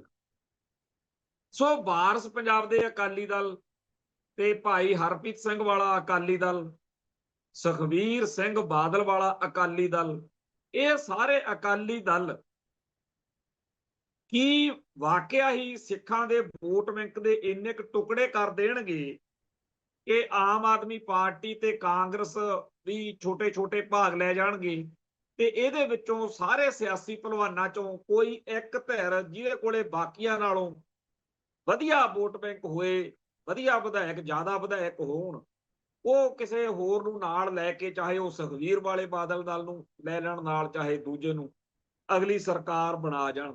ਕੁੱਲ ਮਿਲਾ ਕੇ ਇਹ ਜਿਹੜਾ ਸਾਰਾ ਖੇਡਾ ਚੱਲ ਰਿਹਾ, ਇਹਦਾ ਖਾਲਿਸਤਾਨ ਦੇ ਸੰਘਰਸ਼ ਨੂੰ ਕੋਈ ਫਾਇਦਾ ਨਹੀਂ ਹੋਣ ਜਾ ਰਿਹਾ। ਅਸੀਂ ਖਾਲਿਸਤਾਨ ਦੇ ਏਜੰਡੇ ਨੂੰ ਪ੍ਰਣਾਏ ਹੋਏ ਲੋਕ ਆ। ਸਾਡੀ ਰੀਝ ਰਹਿੰਦੀ ਆ ਕਿ ਹਰ ਮੌਕੇ, ਹਰ ਗੱਲ ਵਿੱਚ ਅਸੀਂ ਇਹ ਦੇਖੀਏ ਕਿ ਸਾਡੇ ਲਈ ਕੀ ਸਾਰਥ ਹੈ। ਇਹ ਜਿਹੜੀ ਅੱਜ ਸਾਰੀ ਸਰਗਰਮੀ ਹੋਈ ਹੈ, ਇਹਦੇ ਵਿੱਚ ਬਹੁਤ ਸਾਰੇ ਲੋਕਾਂ ਨੂੰ ਚਲੋ ਇਹ ਗੱਲ ਚੰਗੀ ਲੱਗੀ ਹੋਣੀ ਹੈ ਕਿ ਬਾਦਲਕਿਆਂ ਦਾ ਜਲੂਸ ਕੱਢਣ ਲਈ, ਬਾਦਲਕਿਆਂ ਤੋਂ ਦੁਖੀ ਸੀ, ਬਾਦਲਕੇ ਬੜੇ ਮਾੜੇ ਆ, ਉਹਨਾਂ ਤੋਂ ਖਹਿੜਾ ਛਡਾਉਣ ਬਸ ਇੱਕ ਸਟੈਪ ਹੋਰ ਅੱਗੇ ਗੱਲ ਚਲੀ ਗਈ। ਕਿਉਂਕਿ ਲੋਕਾਂ ਨੂੰ ਇਸ ਗੱਲ ਦਾ ਬੜਾ ਹੀ ਰੋਸ ਆ ਕਿ ਪੰਥਕ ਹਿੱਤਾਂ ਦੀ ਪਿੱਠ 'ਚ ਛੁਰਾ ਮਾਰਨ ਦੀ ਨਾ ਤਾਂ ਉਹਨਾਂ ਨੂੰ ਕੋਈ ਸ਼ਰਮ ਹਿਆ ਵਾ, ਤੇ ਗਾਂ ਵੀ ਉਹ ਇਹੀ ਸਾਰਾ ਕੁਝ ਕਰਨ ਕਰਾਉਣ ਨੂੰ ਤਿਆਰ ਬੈਠੇ ਨੇ। ਆ ਤੁਹਾਡੇ ਸਾਹਮਣੇ ਆ, ਜਥੇਦਾਰਾਂ ਨੂੰ ਜਿਵੇਂ ਲਾਇਆ ਤੇ ਜਿਵੇਂ ਅਮਰਜੀਤ ਨੂੰ ਲਾਇਆ, ਤੇ ਜਿਵੇਂ ਧਾਮੀ ਸਾਹਿਬ ਨੂੰ ਪਹਿਲਾਂ ਜਿਹੜੀ ਉਹ 7 ਮੈਂਬਰੀ ਕਮੇਟੀ ਸੀ ਉਹਦੇ ਚੋਂ ਫਾਰਗ ਕਰਵਾਇਆ, ਫਿਰ ਕਿਵੇਂ ਉਹਨਾਂ ਨੂੰ ਫਿਰ ਸ਼੍ਰੋਮਣੀ ਕਮੇਟੀ ਦੇ ਪ੍ਰਧਾਨ ਦੀ ਪਦਵੀ ਤੇ ਲੈ ਕੇ ਆਂਦਾ। ਬੇਸ਼ੱਕ ਸਾਰੇ ਭਾਰਤ ਵਿੱਚ ਬੀਜੇਪੀ ਦਾ, ਆਰਐਸਐਸ ਦਾ, ਸਿੱਖਾਂ ਦੀਆਂ ਸੰਸਥਾਵਾਂ 'ਚ ਪ੍ਰਭਾਵ ਤੇ ਦਖਲ ਵੱਧਦਾ ਜਾ ਰਿਹਾ। ਹਜੂਰ ਸਾਹਿਬ, ਪਟਨਾ ਸਾਹਿਬ, ਦਿੱਲੀ ਕਮੇਟੀ, ਹਰਿਆਣਾ ਕਮੇਟੀ, ਤੇ ਇਹ ਵੀ ਸਾਫ਼ ਆ ਕਿ ਪੰਜਾਬ ਦੇ ਵਿੱਚ ਵੀ ਸਿੱਖ ਸੰਸਥਾਵਾਂ ਦੇ ਵਿੱਚ ਉਹਨਾਂ ਦਾ ਪ੍ਰਭਾਵ ਵੱਧਦਾ ਜਾ ਰਿਹਾ। ਪਰ ਬਾਦਲਕਿਆਂ ਨੂੰ ਇਸ ਗੱਲ ਦੀ ਕੋਈ ਸਮੱਸਿਆ ਨਹੀਂ ਹੈ। ਇਹਨਾਂ ਦਿਨਾਂ ਦੇ ਵਿੱਚ ਹੀ ਗੁਰੂ ਨਾਨਕ ਦੇਵ ਯੂਨੀਵਰਸਿਟੀ ਦੇ ਵੀਸੀ ਕਰਮਜੀਤ ਸਿੰਘ ਦਾ ਮਸਲਾ ਸਾਹਮਣੇ ਆਇਆ। ਆਪਾਂ ਦੇਖਿਆ ਕਿ ਬਾਦਲ ਦਲ ਦੇ ਕਿਸੇ ਸੀਨੀਅਰ ਸਿਆਣੇ ਆਗੂ ਨੇ ਕੋਈ ਗੱਲ ਕੀਤੀ ਹੋਵੇ, ਸਿੱਖ ਹਿੱਤਾਂ ਦੀ ਕੋਈ ਗੱਲ ਹੋ ਜੇ, ਬਾਦਲਕਿਆਂ ਨੂੰ ਕੋਈ ਸਮੱਸਿਆ ਨਹੀਂ। ਪਰ ਜੇਕਰ ਸੁਖਬੀਰ ਸਿੰਘ ਬਾਦਲ ਨਾਲ ਸੰਬੰਧਿਤ ਜਾਂ ਬਾਦਲ ਦਲ ਦੇ ਹਿੱਤਾਂ ਨਾਲ ਕੋਈ ਗੱਲ ਸੰਬੰਧਿਤ, ਫਿਰ ਉਹਨਾਂ ਕੋਲੇ ਬਹੁਤ ਟਾਈਮ ਆ। ਫਿਰ ਚੀਮੇ ਹੋਣੀ, ਬੈਂਸ ਹੋਣੀ, ਤੇ ਹੋਰ ਜਿਹੜਾ ਉਹਨਾਂ ਦਾ ਲੁੰਗ ਲਾਣਾ, ਉਹ ਫਿਰ ਆ ਜਾਂਦੇ ਆ ਬਣਾਉਣ। ਸੋ ਇਹਨਾਂ ਦਿਨਾਂ ਦੇ ਵਿੱਚ ਹੁਣ ਬਾਦਲ ਦਲ ਵਾਲਿਆਂ ਨੂੰ ਨਵਾਂ ਬਣਿਆ ਅਕਾਲੀ ਦਲ ਆਪਦਾ ਦੁਸ਼ਮਣ ਤੇ ਸ਼ਰੀਕ ਅਕਾਲੀ ਦਲ ਲੱਗਦਾ ਹੈ। ਇਸ ਕਰਕੇ ਹੁਣ ਇਹ ਉਹਨਾਂ ਨੂੰ ਅਗਲੇ ਦਿਨਾਂ 'ਚ ਕਰਤਾਰ ਕੁਸ਼ੀ ਕਰਨੀ, ਹੋਰ ਗੰਦ ਪਿਲ ਬਕਣਾ ਬਕਾਉਣਾ, ਇਹ ਸਾਰਾ ਕੁਝ ਚੱਲੂ। ਪਰ ਇਹ ਸਿੱਖ ਸੰਘਰਸ਼ ਨੂੰ ਇਹਦਾ ਕੋਈ, ਜਿਵੇਂ ਕਹਿ ਦਈਏ ਵੀ, ਲਾਭ ਨਹੀਂ ਹੋਣਾ। ਉਲਟਾ ਸਿੱਖ ਕੌਮ ਦਾ ਇਹਦੇ 'ਚ ਵਕਾਰ ਰੁੜੇਗਾ, ਕਿਉਂਕਿ ਹੈ ਤਾਂ ਚਾਹੇ ਜਿਹੋ ਜਿਹੇ ਮਰਜ਼ੀ ਨੇ, ਹੈ ਤਾਂ ਇਹ ਸਾਡੇ ਸਿੱਖਾਂ ਦੇ ਵਿੱਚੋਂ ਹੀ ਨੇ, ਸਿੱਖ ਨੇ। ਸੋ ਇਸ ਨਵੇਂ ਬਣੇ ਅਕਾਲੀ ਦਲ ਦੇ ਬਾਰੇ ਅਗਲੇ ਦਿਨਾਂ 'ਚ ਚੰਗੀਆਂ ਰੌਣਕਾਂ ਜਿਹੜੀਆਂ ਨੇ ਉਹ ਲੱਗਣੀਆਂ ਨੇ, ਤੇ ਆਪਾਂ ਇਸ ਗੱਲ ਦੇ ਵੱਲ ਧਿਆਨ ਜਿਹੜਾ ਹੈਗਾ ਦਿੱਤੇ ਬਗੈਰ ਰਹਿ ਨਹੀਂ ਸਕਦੇ। ਕਿਉਂਕਿ ਜਿੱਥੇ ਬੰਦਾ ਰਹਿੰਦਾ ਹੋਵੇ, ਚਾਹੇ ਜੇਲ੍ਹ 'ਚ ਬੈਠਾ ਹੋ, ਉੱਥੇ ਜਦੋਂ ਸੁਪਰਡੈਂਟ ਬਦਲਦਾ ਨਾ, ਹਾਲਾਂਕਿ ਪਹਿਲੋਂ ਵਾਲੇ ਨੇ ਵੀ ਉਹੀ ਕੰਮ ਕਰਨਾ ਹੁੰਦਾ ਕੈਦੀਆਂ ਨਾਲ, ਤੇ ਗਾਂਹ ਵਾਲੇ ਨੇ ਵੀ ਉਹੀ ਕਰਨਾ, ਪਰ ਗੱਲਾਂ ਤਾਂ ਕਰਦੀ ਆ ਨਾ ਦੁਨੀਆ। ਸੋ ਇਸ ਮਾਹੌਲ ਦੇ ਵਿੱਚ ਬਾਦਲਕਿਆਂ ਦੀਆਂ, ਕਾਂਗਰਸੀਆਂ ਦੀਆਂ, ਜਾਂ ਇਥੋਂ ਦੀ ਲੋਕਲ ਸਿਆਸਤ ਦੀਆਂ ਗੱਲਾਂ ਕਰਨੀਆਂ ਜ਼ਰੂਰੀ ਨੇ। ਤੇ ਬਹੁਤ ਸਾਰੇ ਇਹੋ ਜਿਹੇ ਵਿਚਾਰੇ ਭਰਾ ਜਿਹੜੇ ਪਤਾ ਨਹੀਂ ਕਿੱਥੋਂ ਆਏ ਨੇ, ਕਿਹੜੀ ਧਰਤੀ ਤੇ ਰਹਿੰਦੇ ਆ, ਉਹ ਸਾਡੇ ਬਾਰੇ ਸੋਚਦੇ ਆ ਵੀ ਅਸੀਂ ਜਦੋਂ 40 ਮਿੰਟ ਬੋਲੀਏ ਇੱਥੇ ਨਾ, ਅਸੀਂ ਹੋਰ ਕੋਈ ਗੱਲ ਨਾ ਕਰੀਏ। ਬਾਦਲ ਦਾ ਤਾਂ ਨਾਂ ਲੈਣ ਤੇ ਕਹਿੰਦੇ ਸਾਨੂੰ ਬੁਖਾਰ ਹੀ ਚੜ ਜਾਂਦਾ, ਉਹ ਨਾ ਕਹੋ ਤੁਸੀਂ, ਬਸ ਖਾਲਿਸਤਾਨ ਖਾਲਿਸਤਾਨ ਖਾਲਿਸਤਾਨ ਕਰੀ ਚੱਲੋ। ਤੇ ਫਿਰ ਜਦੋਂ ਥੱਕ ਗਏ ਪਾਣੀ ਦੀ ਘੁੱਟ ਭਰੋ, ਫੇਰ ਸ਼ੁਰੂ ਕਰ ਲਓ। ਸੋ ਇਉਂ ਖੰਡ ਕੀਤਿਆਂ ਮੂੰਹ ਨਹੀਂ ਮਿੱਠਾ ਹੁੰਦਾ। ਖੰਡ ਜਦੋਂ ਮੂੰਹ ਮਿੱਠਾ ਕਰਨਾ, ਫਿਰ ਖੰਡ ਲਿਆ ਕੇ ਖਾਣੀ ਪੈਂਦੀ। ਸੋ ਮਸਲੇ ਜਿਹੜੇ ਨੇ ਉਹ ਬੜੇ ਸਪਸ਼ਟ ਨੇ, ਰੋਜ਼ ਆਪਾਂ ਉਹਨਾਂ ਤੇ ਗੱਲ ਕਰਦੇ ਹਾਂ।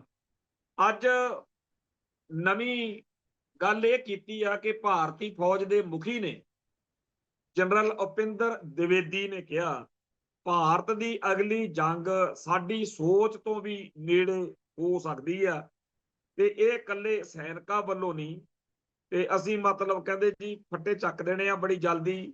ਕਾਫੀ ਗੱਲਾਂ ਬਾਤਾਂ ਕੀਤੀਆਂ ਨੇ, ਜਿਹਦੇ ਵਿੱਚ ਮੋਟੇ ਤੌਰ ਦੇ ਉੱਤੇ ਜਿਹੜਾ ਕਿਹਾ ਵੀ ਆਪਰੇਸ਼ਨ ਸੰਧੂਰ ਉਹ ਅਜੇ ਜਾਰੀ ਆ, ਤੇ ਅਸੀਂ ਪਾਕਿਸਤਾਨ ਦੇ ਨਾਲ ਬੜੀ ਜਲਦੀ ਹੋ ਸਕਦਾ ਯੁੱਧ ਵਿੱਚ ਉਲਝ ਜਾਈ।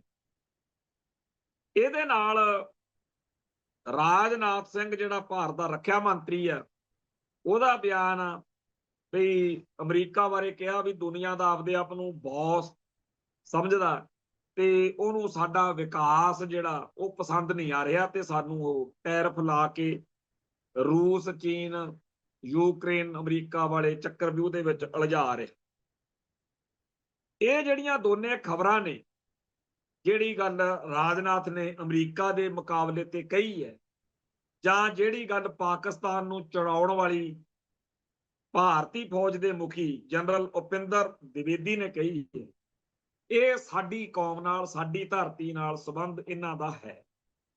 ਕਿਉਂਕਿ ਜਦੋਂ ਇਹ ਗੱਲ ਆਈ ਤਾਂ ਪਾਕਿਸਤਾਨੀ ਫੌਜ ਦੇ ਮੁਖੀ ਨੇ ਜਨਰਲ ਅਸੀਮ ਮਨੀਰ ਨੇ ਰਿਐਕਟ ਕੀਤਾ, ਪ੍ਰਤੀਕਿਰਿਆ ਦਿੱਤੀ, ਤੇ ਉਹਨੇ ਕਿਹਾ ਵੀ ਜੇ ਭਾਰਤ ਨੇ ਪਾਕਿਸਤਾਨ ਨਾਲ ਭਵਿੱਖ ਵਿੱਚ ਜੰਗ ਛੇੜੀ ਤਾਂ ਇਹਦੇ ਨਤੀਜੇ ਜਿਹੜੇ ਆ ਪਰਮਾਣੂ ਜੰਗ ਵਾਲੇ ਬਣਨਗੇ, ਕਿਉਂਕਿ ਅਸੀਂ ਵੀ ਕੋਈ ਖੈਰ ਨਹੀਂ ਕਰਾਂਗੇ। ਅਗਲੀਆਂ ਗੱਲਾਂ ਵੀ ਹੋਈਆਂ ਨੇ ਵੀ ਜਿਹੜੀ ਸਿੰਧੂ ਜਲ ਸੰਧੀ ਆ, ਜਿਹਦੇ ਅਨੁਸਾਰ ਸਿੰਧੂ ਦਰਿਆ ਦਾ ਪਾਣੀ ਪਾਕਿਸਤਾਨ ਨੂੰ ਮਿਲਦਾ, ਸਿੰਧ ਦਰਿਆ ਦਾ, ਵੀ ਜੇ ਉੱਥੇ ਕੋਈ ਡੈਮ ਡੂਮ ਬਣਾਉਣ ਦੀ ਜਾਂ ਕੋਈ ਹੋਰ ਇੰਡੀਆ ਨੇ ਸਿਆਪਾ ਛੇੜਿਆ ਵੀ ਅਸੀਂ ਉੱਥੇ 10 ਮਝੈਲਾਂ ਸੁੱਟ ਦਿਆਂਗੇ, ਆਹ ਕਰ ਦਿਆਂਗੇ, ਉਹ ਕਰ ਦਿਆਂਗੇ। ਇਹ ਸਾਰਾ ਕਹਿਣ ਤੋਂ ਭਾਵ ਇਹ ਕਿ ਪਰਸੋਂ ਕੋਈ ਗੱਲ ਨਹੀਂ ਸੀ, ਕੱਲ ਦੋਨਾਂ ਮੁਲਕਾਂ ਨੂੰ ਆਮਣੇ ਸਾਹਮਣੇ ਆਉਣ ਲਈ ਕਿਹੜੀ ਗੱਲ ਨੇ ਮਜਬੂਰ ਕੀਤਾ? ਕਿਉਂਕਿ ਅਮਰੀਕਾ ਅਤੇ ਇੰਡੀਆ ਦੇ ਵਿਚਾਲੇ ਜੋ ਟੈਨਸ਼ਨ ਬਣੀ ਹੋਈ ਆ, ਜਿਹਦੇ ਵਿੱਚ ਮਿਸਟਰ ਟਰੰਪ ਦਾ ਇਹ ਹੈ ਕਿ ਤੁਸੀਂ ਇੰਡੀਆ ਵਾਲਿਓ ਰੂਸ ਦੇ ਯੱਕੇ ਚੜੇ ਹੋਏ ਹੋ, ਤੇ ਰੂਸ ਨੂੰ ਮਜ਼ਬੂਤ ਕਰਦੇ ਹੋ, ਤੇਲ ਲੈਂਦੇ ਹੋ ਤੋਂ, ਉਹ ਤੇਲ ਤੁਸੀਂ ਵੇਚ ਕੇ ਹੋਰ ਮੁਲਕਾਂ ਦੇ ਵਿੱਚ ਨਾਲੇ ਆਪ ਕਮਾਈਆਂ ਕਰਦੇ ਹੋ ਤੇ ਨਾਲੇ ਰੂਸ ਨੂੰ ਮਜ਼ਬੂਤ ਕਰਦੇ ਹੋ। ਤੇ ਰੂਸ ਦੀ ਮਜ਼ਬੂਤੀ ਦਾ, ਆਰਥਿਕ ਮਜ਼ਬੂਤੀ ਦਾ ਮਤਲਬ ਹੈਗਾ ਕਿ ਤੁਸੀਂ ਯੂਕਰੇਨ ਦੀ ਜੰਗ ਜਿਹੜੀ ਆ ਉਹ ਹੋਰ ਜ਼ਿਆਦਾ ਲੰਮੀ ਖਿੱਚ ਰਹੇ ਹੋ। ਕੁੱਲ ਮਿਲਾ ਕੇ ਅਮਰੀਕਾ ਨੇ ਆਪਦੇ ਨਜ਼ਰੀਏ ਤੋਂ ਜਿਹੜੀ ਇਹ ਗੱਲ ਕਹੀ ਹੈ ਕਿ ਇੰਡੀਆ ਦੋਸ਼ੀ ਹੈ, ਭਾਰਤ ਦੋਸ਼ੀ ਹੈ, ਇਹਨੇ ਜਿੱਥੇ ਮੋਦੀ ਦਾ ਜਲੂਸ ਕੱਢਿਆ ਉੱਥੇ ਜਿਹੜੇ ਸ਼ਿਵ ਸੈਨਾ ਵਾਲੇ ਜਾਂ ਜਿਹੜੇ ਹਿੰਦੂ ਤਵੀਏ ਸਿੱਖਾਂ ਨੂੰ ਤੇ ਹੋਰ ਭਾਰਤ ਦੀਆਂ ਘੱਟ ਗਿਣਤੀਆਂ ਨੂੰ ਡਰਾਉਂਦੇ ਵੀ ਰਹੇ ਆ, ਚੜਾਉਂਦੇ ਵੀ ਰਹੇ ਨੇ।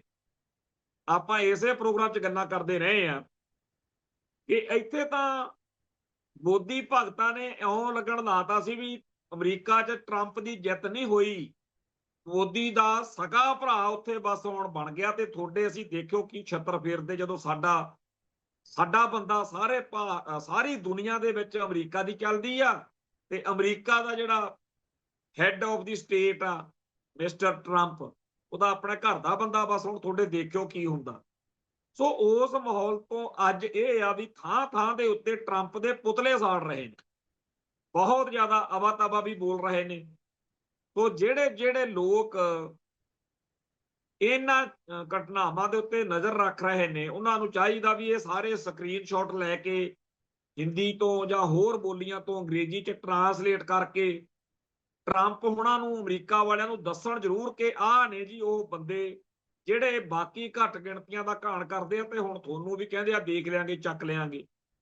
ਤੋਂ ਇਸ ਜਿਹੜੀ ਧਮਕੀਆਂ ਦਾ ਚੱਕਰ ਚੱਲਿਆ, ਉਹਦੇ ਵਿੱਚ ਜੇਕਰ ਕੁਝ ਘਟਨਾਵਾਂ ਨੂੰ ਆਪਾਂ ਵਿਚਾਰੀਏ ਇੱਕ ਤਾਂ ਇਹ ਆ ਕਿ ਅਮਰੀਕਾ ਦਾ ਖਾਲਿਸਤਾਨ ਦੇ ਸੰਘਰਸ਼ ਪ੍ਰਤੀ ਇੱਕ ਨਜ਼ਰੀਆ ਹੈ। ਮਿਸਟਰ ਟਰੰਪ ਦਾ ਪਿਛਲੇ ਦਿਨੀ ਇਹ ਆਇਆ ਕਿ ਉਹ ਗੁਰਪਤਵੰਤ ਸਿੰਘ ਪੰਨੂ ਜੋ ਸਿਕਸ ਫਾਰ ਜਸਟਿਸ ਦੇ ਗੋਡੀਆਂ ਚੋਂ ਨੇ, ਉਹਨਾਂ ਨਾਲ ਮੇਲ ਮੁਲਾਕਾਤਾਂ ਦੀ ਚਰਚਾ। ਸੋ ਇੰਡੀਅਨ ਸਿਸਟਮ ਨੂੰ ਪੰਥ ਅਤੇ ਪੰਜਾਬ ਬੜਾ ਚੁਭਦਾ, ਤੇ ਉਹ ਚਾਹੁੰਦੇ ਆ ਕਿ ਜੇ ਕੋਈ ਬੰਬ ਬੁੰਬ ਸੁੱਟ ਕੇ ਪੰਜਾਬ ਇਥੋਂ ਉਡਾ ਹੀ ਦਈਏ ਨਾ ਤੇ ਗੱਲ ਬਣ। ਸੋ ਇਸ ਮਾਹੌਲ ਵਿੱਚ ਉਹਨਾਂ ਨੂੰ ਇਹ ਵੀ ਬੜੀ ਤਕਲੀਫ ਆ ਕਿ ਪਿਛਲੇ ਜੰਗੀ ਮਾਹੌਲ ਵਿੱਚ ਪਾਕਿਸਤਾਨ ਦੇ ਹੱਕ ਵਿੱਚ ਇੱਕ ਤਰੀਕੇ ਨਾਲ ਪੰਜਾਬ ਦੇ ਸਰੋਕਾਰ ਸੀਗੇ ਕਿ ਅਸੀਂ ਜੀ ਇਹਨਾਂ ਨਾਲ, ਇੰਡੀਆ ਨਾਲ ਉਵੇਂ ਨਹੀਂ ਹੈਗੇ। ਲੋਕ ਸ਼ਰੇਆਮ ਕਹਿੰਦੇ ਰਹੇ ਆ ਕਿ ਜੇ ਭਾਰਤੀ ਉਹ ਜੰਗ ਲੜਨ ਦਾ ਇੰਨਾ ਹੀ ਚਸਕਾ ਤਾਂ ਜਾ ਕੇ ਤੁਸੀਂ ਰਾਜਸਥਾਨ ਵਾਲੇ ਜਾਂ ਗੁਜਰਾਤ ਵਾਲੇ ਬਾਰਡਰ ਤੇ ਲੜ ਦੋ, ਸਾਨੂੰ ਬਖਸ਼ੋ ਪੰਜਾਬ, ਸਾਡਾ ਕੋਈ ਰੌਲਾ ਨਹੀਂ। ਤੇ ਹੁਣ ਜਦੋਂ ਇਹਨਾਂ ਨੇ ਧਮਕੀ ਦਿੱਤੀ ਆ, ਨਾਲ ਦੀ ਨਾਲ ਇੱਕ ਹੋਰ ਚੱਕਰ ਆਇਆ ਕਿ ਅੱਜ ਜਿਹੜਾ ਲੈਂਡ ਪੂਲਿੰਗ ਪਾਲਿਸੀ ਵਾਲਾ ਰੌਲਾ ਇੰਨੇ ਦਿਨ ਤੋਂ ਚੱਲਦਾ, ਜਿਹਦੇ ਬਾਰੇ ਸਾਰਿਆਂ ਦਾ ਇਹ ਮੰਨਣਾ ਕਿ ਅਸਲ ਵਿੱਚ ਇਹ ਡੀਪ ਸਟੇਟ ਨੇ, ਆਰਐਸਐਸ, ਬੀਜੇਪੀ ਨੇ, ਭਾਰਤੀ ਨਿਜ਼ਾਮ ਨੇ ਜਿਹੜਾ ਦੀ ਇਹ ਹੈਗਾ ਲੈਂਡ ਪੂਲਿੰਗ ਵਾਲਾ ਮਾਮਲਾ, ਇਹ ਇਹਨਾਂ ਦੇ ਗਲ ਪਾਇਆ ਆਮ ਆਦਮੀ ਪਾਰਟੀ ਵਾਲਿਆਂ ਨੂੰ। ਤੇ ਆંકੜੇ ਪੂਰੇ ਹੋਏ ਸੀ ਇਹ ਵੀ ਜੋ ਮਰਜ਼ੀ ਹੋ ਜੇ ਅਸੀਂ ਤਾਂ ਜੀ ਜ਼ਮੀਨਾਂ ਖੋਵਾਂਗੇ। ਅਦਾਲਤ ਵਿੱਚ ਵੀ ਇਹਨਾਂ ਨੇ ਉਦਣ ਇਹ ਨਹੀਂ ਕਿਹਾ ਹੈਗਾ ਵੀ ਅਸੀਂ ਜੀ ਵਾਪਸ ਲੈਨੇ। ਅੱਜ ਅਚਨਚੇ ਤੇ ਖਬਰ ਆ ਗਈ ਆ ਕਿ ਪੰਜਾਬ ਸਰਕਾਰ ਨੇ ਲੈਂਡ ਪੂਲਿੰਗ ਜਿਹੜਾ ਪਾਲਿਸੀ ਆ ਉਹ ਰੱਦ ਕਰਤੀ, ਵਾਪਸ ਲੈ ਲਈ, ਜਿਵੇਂ ਮੋਦੀ ਨੇ ਵਾਪਸ ਲੈ। ਹੁਣ ਇਹਦੇ ਕਈ ਅਰਥ ਬਣਦੇ ਆ। ਇੱਕ ਤਾਂ ਇਹ ਕਿ ਪਹਿਲਾਂ ਇਸ ਪਾਲਿਸੀ ਨੇ ਜਿੱਥੇ ਸਿੱਖਾਂ ਦਾ ਜਾਂ ਪੰਜਾਬੀਆਂ ਦਾ, ਪੰਜਾਬ ਦੇ ਕਾਸ਼ਤਕਾਰ ਭਾਈਚਾਰੇ ਦਾ ਨੁਕਸਾਨ ਕਰਕੇ ਇੱਥੇ ਇੱਕ ਇਹੋ ਜਿਹੀ ਆਬਾਦੀ ਦਾ ਲਿਆਉਣ ਦਾ ਪ੍ਰੋਗਰਾਮ ਸੀ ਜਿਹੜੇ ਗੈਰ ਪੰਜਾਬੀ ਨੇ, ਗੈਰ ਸਿੱਖ ਨੇ, ਜਾਣੀ ਕਿ ਦੂਜੇ ਸੂਬਿਆਂ ਦੇ ਲੋਕਾਂ ਨੂੰ ਧੜਾ ਧੜ ਵਸਾ ਕੇ ਪੰਜਾਬ ਦਾ ਪੇਂਡੂ ਸਮਾਜ ਖਤਮ ਕਰਕੇ ਸਿੱਖੀ ਦੀਆਂ ਜੜ੍ਹਾਂ ਪੱਟ ਕੇ ਬਾਬਾ ਬੰਦਾ ਸਿੰਘ ਬਹਾਦਰ ਦੇ ਸਾਰੇ ਜਿਹੜਾ ਦੇਣ ਆ ਉਹਦੇ ਉੱਤੇ ਸਵਾਲੀਆ ਨਿਸ਼ਾਨ ਕਾਟੀ ਲਾ ਕੇ ਇੱਕ ਨਵੀਂ ਚੀਜ਼ ਇੱਥੇ ਬਣਾਉਣ ਦਾ ਸੀ, ਜਿਹੜਾ ਪੰਜਾਬ ਅਤੇ ਪੰਥ ਦੇ ਹਿੱਤਾਂ ਦੇ ਲਈ ਖਤਰਨਾਕ ਸੀ। ਹੁਣ ਜਦੋਂ ਉਹ ਕਿਹਾ ਜਾ ਰਿਹਾ ਕਿ ਜੰਗ ਤੇ ਨਾਲ ਦੀ ਨਾਲ ਇਹ ਪਾਲਿਸੀ ਰੱਦ, ਇਹਦੇ ਅਰਥ ਇਹ ਨਿਕਲ ਸਕਦੇ ਆ ਕਿ ਹੁਣ ਇਹ ਨਹੀਂ ਮੰਨਦੇ ਨਾ, ਇਹ ਲੜਨ ਨੂੰ ਤਿਆਰ ਬੈਠੇ ਆ ਨਾ ਪੰਜਾਬ ਵਾਲੇ। ਇਹਨਾਂ ਨੇ ਜੰਗ ਵਾਲੇ ਦਿਨਾਂ 'ਚ ਵੀ ਭਾਰਤ ਦੇ ਹਿੱਤਾਂ ਦੇ ਅਨੁਸਾਰ ਨਹੀਂ ਚੱਲੇ, ਬਾਗੀ ਭਾਵਨਾ ਦਿਖਾਈ ਆ। ਇੱਕ ਤਾਂ ਹੁਣ ਬਾਹਰਲੇ ਇੱਥੇ ਲੋਕ ਜਿਹੜੇ ਆਪਾਂ ਲਿਆ ਕੇ ਵਸਾਉਣੇ ਸੀ, ਉਹ ਲੈਂਡ ਪਾਲਿਸੀ ਜੀ ਵਾਲਾ ਬੰਦ ਕਰੋਗਾ, ਲੈਂਡ ਪੂਲਿੰਗ ਬੰਦ।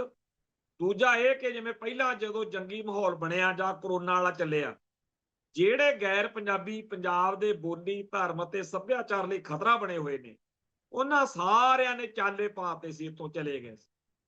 ਹੁਣ ਫੇਰ ਉਹਨਾਂ ਨੂੰ ਆ ਜੰਗੀ ਜਿਹੜਾ ਮਾਹੌਲ, ਧਮਕੀਆਂ ਧਮਕੀਆਂ ਜਿਹੀਆਂ ਆਉਣ ਲੱਗੀਆਂ ਨੇ ਪਾਕਿਸਤਾਨ ਵੱਲੋਂ ਤੇ ਭਾਰਤ ਵੱਲੋਂ ਇੱਕ ਦੂਜੇ ਨੂੰ, ਇਹ ਤੋਂ ਚਲੇ ਜਾਣਗੇ ਵੀ ਨਿਕਲੋ, ਇਸ ਦਾ ਜੰਗ ਦਾ ਮਾਹੌਲ ਆ। ਉਦੋਂ ਬੜੀਆਂ 4-5 ਮਹੀਨੇ ਪਹਿਲਾਂ ਮਈ ਦੇ ਵਿੱਚ ਬਹੁਤ ਸਾਰੀਆਂ ਇਹੋ ਜਿਹੀਆਂ ਵੀਡੀਓ ਆਡੀਆਂ ਘੁੰਮਦੀਆਂ ਰਹੀਆਂ, ਹੁਣ ਵੀ ਸੋਸ਼ਲ ਮੀਡੀਆ ਤੇ ਲੋਕ ਪਾਉਂਦੇ ਰਹਿੰਦੇ ਹੈ, ਜਿਨ੍ਹਾਂ ਵਿੱਚ ਉਹ ਕਹਿੰਦੇ ਸੀ ਅਬ ਤੋਂ ਜੰਗ ਕਾ ਮਾਹੌਲ ਹੈ ਜੀ, ਹਮ ਯਹਾਂ ਪੇ ਕਿਆ ਕਰੇਂਗੇ। ਸੋ ਉਹਨਾਂ ਨੇ ਭੱਜ ਜਾਣਾ। ਫਿਰ ਇੱਥੇ ਰਹਿ ਕਿਹਨੇ ਜਾਣਾ? ਉਹਨਾਂ ਲੋਕਾਂ ਨੇ ਜਿਹੜੇ ਪੰਜਾਬੀ ਨੇ ਜਾਂ ਸਿੱਖ ਨੇ, ਜਿਨ੍ਹਾਂ ਦਾ ਇਸ ਧਰਤੀ ਤੋਂ ਹੋਰ ਕੋਈ ਕਿਤੇ ਥਾਂ ਹੀ ਨਹੀਂ। ਸੋ ਜਿਹੜੀ ਜੰਗ ਵਾ ਉਹ ਜਦੋਂ ਵੀ ਹੋਣੀ ਹੈ, ਉਹਦਾ ਨੁਕਸਾਨ ਫਿਰ ਸਾਡੇ ਪੰਜਾਬ ਨੂੰ, ਪੰਥ ਨੂੰ ਹੋਏਗਾ।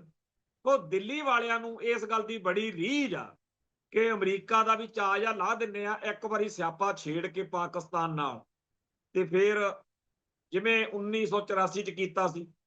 ਇਹ ਸਾਰੀ ਗੱਲ ਡਾਕਟਰ ਸੰਗਤ ਸਿੰਘ ਨੇ ਆਪਦੀ ਕਿਤਾਬ 'ਚ ਵੀ ਲਿਖੀ ਆ ਕਿ ਇੱਕ ਇਸ ਤਰੀਕੇ ਦੀ ਸਾਜ਼ਿਸ਼ ਬਣਾਈ ਸੀ ਇੰਦਰਾ ਨੇ ਕਿ ਪਾਕਿਸਤਾਨ ਨਾਲ ਜੰਗ ਛੇੜ ਕੇ ਆ ਪਿੱਛੇ ਹਟ ਜਾਓ। ਮੁੜ ਕੇ ਜਦੋਂ ਉਹ ਇਸੇ ਸੋਚ ਵਿੱਚ ਕਿ ਅਸੀਂ ਤਾਂ ਇੰਡੀਆ ਦੱਬ ਲਿਆ, ਭਜਾ ਲਿਆ, ਉਹ ਅੱਗੇ ਆਈ ਜਾਣਗੇ। ਤੇ ਫਿਰ ਜਦੋਂ ਜਿਸ ਖਿੱਤੇ ਵਿੱਚ ਦੀ ਪਾਕਿਸਤਾਨ ਦੀ ਫੌਜ ਲੰਘੂ, ਉੱਥੇ ਬਰਬਾਦੀ ਤੇ ਤਬਾਹੀ ਹੋਈ ਹੋਏਗੀ, ਬੰਬ ਸਿੱਟਣਗੇ, ਨੁਕਸਾਨ ਕਰਨਗੇ। ਸੋ ਪਾਕਿਸਤਾਨ ਦੇ ਨਾਲ ਸਿੱਖਾਂ ਦਾ ਇੱਕ ਵਾਰੀ ਪੰਗਾ ਪਵਾਉਣਾ, ਇਹ ਬੜੀ ਭਾਰੀ ਇੰਡੀਆ ਦੀ ਲੋੜ ਆ, ਚਾਲ ਆ ਉਹਨਾਂ। ਸੋ ਇਹ ਜਿਹੜਾ ਨਵਾਂ ਆਹ ਇੱਕ ਦੂਜੇ ਨੂੰ ਧਮਕੀਆਂ ਜਿਹੀਆਂ ਦੇ ਕੇ ਅਮਰੀਕਾ ਨੂੰ ਇੱਕ ਤਰੀਕੇ ਨਾਲ ਇਹ ਕਹਿਣਾ ਵੀ ਤੂੰ ਕਹਿੰਦਾ ਸੀਗਾ ਟਰੰਪ, ਅਸੀਂ ਤੇਰੇ ਕਹਿਣ ਤੇ ਨਹੀਂ, ਆ ਦੇਖ ਅਸੀਂ ਫੇਰ ਪੰਗਾ ਲੈਣ ਲੱਗਿਆ, ਹੁਣ ਤੂੰ ਸਾਨੂੰ ਰੋਕ ਕੇ ਦਿਖਾਈ। ਸੋ ਜਿਹੜੀ ਇਹ ਦੋਨਾਂ ਮੁਲਕਾਂ ਦੇ ਵਿੱਚ ਚੱਲੀ ਆ, ਇਹਦੇ ਵਿੱਚ ਅੱਜ ਸੋਸ਼ਲ ਮੀਡੀਆ ਦੇ ਉੱਤੇ ਜਦੋਂ ਇਹ ਖਬਰ ਆਈ ਕਿ ਮਿਸਟਰ ਮਨੀਰ, ਅਸੀਮ ਮਨੀਰ, ਪਾਕਿਸਤਾਨ ਦੇ ਜਨਰਲ ਨੇ ਕਿਹਾ ਕਿ ਅਸੀਂ ਮਝੈਲਾ ਛੱਡ ਦਿਆਂਗੇ, ਪਰਮਾਣੂ ਲੜਾਈ ਹੋਊ, ਤਾਂ ਪੰਜਾਬ ਦੇ ਵਿੱਚ ਇਹ ਭਾਵਨਾ ਉੱਠਣੀ ਸੁਭਾਵਿਕ ਸੀ ਕਿ ਭਾਈ ਸਾਡਾ ਕੀ ਕਸੂਰ ਆ। ਜਿਹੜੇ ਲੋਕ ਇਹ ਦਿੱਲੀ ਵਾਲੇ, ਨਾਗਪੁਰ ਵਾਲੇ ਜਾਂ ਭਾਰਤ ਦੇ ਲੋਕ ਕਹਿੰਦੇ ਆ ਕਿ ਤੁਹਾਡਾ ਪਾਣੀ ਰੋਕ ਲਵਾਂਗੇ, ਉਹਨਾਂ ਨਾਲ ਜਿਵੇਂ ਮਰਜ਼ੀ ਨਿਬੜੋ, ਸਾਡੇ ਪੰਜਾਬ ਨੂੰ ਜਾਂ ਇੱਥੇ ਸਿੱਖ ਕੌਮ ਨੂੰ ਤਾਂ ਉਹ ਤੁਹਾਡੇ ਮੂਹਰੇ ਜਾਣ ਕੇ ਸੁੱਟ ਰਹੇ ਵੀ ਇਹਨਾਂ ਦਾ ਨੁਕਸਾਨ ਕਰੋ। ਸੋ ਅੱਜ ਇਸ ਖਬਰ ਤੋਂ ਬਾਅਦ ਸੋਸ਼ਲ ਮੀਡੀਆ ਦੇ ਉੱਤੇ ਇਹ ਚਰਚਾ ਛਿੜ ਗਈ ਆ ਕਿ ਪਾਕਿਸਤਾਨ ਦਾ ਖਾਜਾ ਬਣਾਉਣ ਦੇ ਲਈ ਪੰਜਾਬ ਨੂੰ ਫੇਰ ਇੱਕ ਵਾਰ ਚਾਲ ਜਿਹੜੀ ਆ ਚੱਲੀ ਜਾ ਰਹੀ। ਸੋ ਅੱਜ ਤਾਂ ਰਾਜਨਾਥ ਦਾ, ਰੱਖਿਆ ਮੰਤਰੀ ਦਾ ਤੇ ਫੌਜਾਂ ਦੇ ਮੁਖੀ ਦਾ ਬਿਆਨ ਆਇਆ ਤੇ ਜਿਹਦੀ ਪ੍ਰਤੀਕਿਰਿਆ ਆਈ ਆ, ਪਰ ਅਗਲੇ ਦਿਨਾਂ ਦੇ ਵਿੱਚ ਇਹ ਗੱਲ ਹੋਰ ਅੱਗੇ ਵਧੇਗੀ। ਅਸਲ ਵਿੱਚ ਬੀਜੇਪੀ ਨੂੰ ਆਪਦੇ ਜਿਹੜੇ ਚੱਕਰ ਨੇ, ਇੱਕ ਤਾਂ ਟਰੰਪ ਵਾਲਾ, ਅਮਰੀਕਾ ਦਾ ਇੰਟਰਨੈਸ਼ਨਲ ਲੈਵਲ ਤੇ ਜਿਹੜਾ ਉਹ ਕਹਿੰਦੇ ਆ ਅਸੀਂ ਇੰਨਾ ਟੈਰਿਫ ਲਾ ਦੇਾਂਗੇ, ਉਹਦੇ ਵਿੱਚ ਇੱਥੋਂ ਲੋਕਾਂ 'ਚ ਵਿਰੋਧ ਹੋਣਾ ਹੀ ਆ। ਭਾਵੇਂ ਮੋਦੀ ਨੇ ਜਵਲੀ ਮਾਰੀ ਆ ਕਿ ਅਸੀਂ ਕਿਸਾਨਾਂ ਨੂੰ, ਭਾਈ ਕਿਸਾਨਾਂ ਕਸੂਨਾਂ ਵਾਲੀ ਗੱਲ ਨਹੀਂ, ਉਹ ਰੌਲੇ ਤੇਰੇ ਅੰਬਾਨੀ ਅਡਾਨੀ ਹੋਣਾ ਦੇ ਆ ਜਿਹਨਾਂ ਦਾ ਨੁਕਸਾਨ ਹੋਣਾ, ਇੱਥੇ ਸਾਡਾ ਤਾਂ ਜਿਹੜਾ ਬਾਅਦ ਦੀ ਗੱਲ ਆ। ਹੁਣ ਇਸ ਮਾਹੌਲ ਦੇ ਵਿੱਚ ਜਿਹੜਾ ਰਾਹੁਲ ਗਾਂਧੀ ਦੀ ਕਾਂਗਰਸ ਪਾਰਟੀ ਨੇ ਬਾਕੀ ਸਾਰੇ ਵਿਰੋਧੀ ਦਲਾਂ ਨੂੰ ਇਕੱਠੇ ਕਰਕੇ ਮੁੱਦਾ ਉਠਾ ਲਿਆ, ਜੇ ਆਪਾਂ ਉਹਨੂੰ ਸੌਖੇ ਲਹਿਜੇ 'ਚ ਬਿਆਨ ਕਰਨਾ ਹੋਵੇ, ਉਹ ਇਹ ਆ ਕਿ ਪਹਿਲਾਂ ਤਾਂ ਲੋਕਤੰਤਰ ਦੇ ਵਿੱਚ ਇਹ ਅਸੂਲ ਚੱਲਿਆ ਆ ਰਿਹਾ ਕਿ ਲੋਕੋ ਤੁਸੀਂ ਵੋਟਾਂ ਪਾਓ ਤੇ ਆਪਦਾ ਨੁਮਾਇੰਦਾ ਚੁਣੋ, ਐਮਐਲਏ ਜਾਂ ਐਮਪੀ ਚੁਣੋ, ਤੇ ਉਹ ਸਰਕਾਰ ਬਣੂਗੀ ਕਾਂਗਰਸ ਦੀ ਜਾਂ ਬੀਜੇਪੀ ਦੀ ਜਾਂ ਕਿਸੇ ਹੋਰ ਦੀ। ਪਰ ਇਹਦੇ ਉਲਟ ਨਵਾਂ ਇੱਕ ਡਿਜ਼ਾਈਨ ਜਿਹੜਾ ਲੈ ਆਂਦਾ ਮੋਦੀ ਹੁਣਾਂ ਨੇ, ਸਿਸਟਮ ਨੂੰ ਨਾਲ ਰਲਾ ਕੇ, ਜਿਹੜੇ ਸਿਸਟਮ ਦੀ ਮਹਾਨਤਾ ਦੀਆਂ ਬਾਤਾਂ ਪਾ ਕੇ ਸਾਨੂੰ ਵੀ ਕਈ ਕਹਿੰਦੇ ਰਹਿੰਦੇ ਨੇ ਕਿ ਜੀ ਇਹ ਸਿਸਟਮ 'ਚ ਯਕੀਨ ਰੱਖੋ। ਹੁਣ ਅਸੀਂ ਤਾਂ ਨਹੀਂ ਕਹਿ ਰਹੇ, ਅਸੀਂ ਤਾਂ ਚਲੋ ਕਹਿ ਦਿਆਂਗੇ ਵੀ ਖਾਲਿਸਤਾਨੀ ਆ।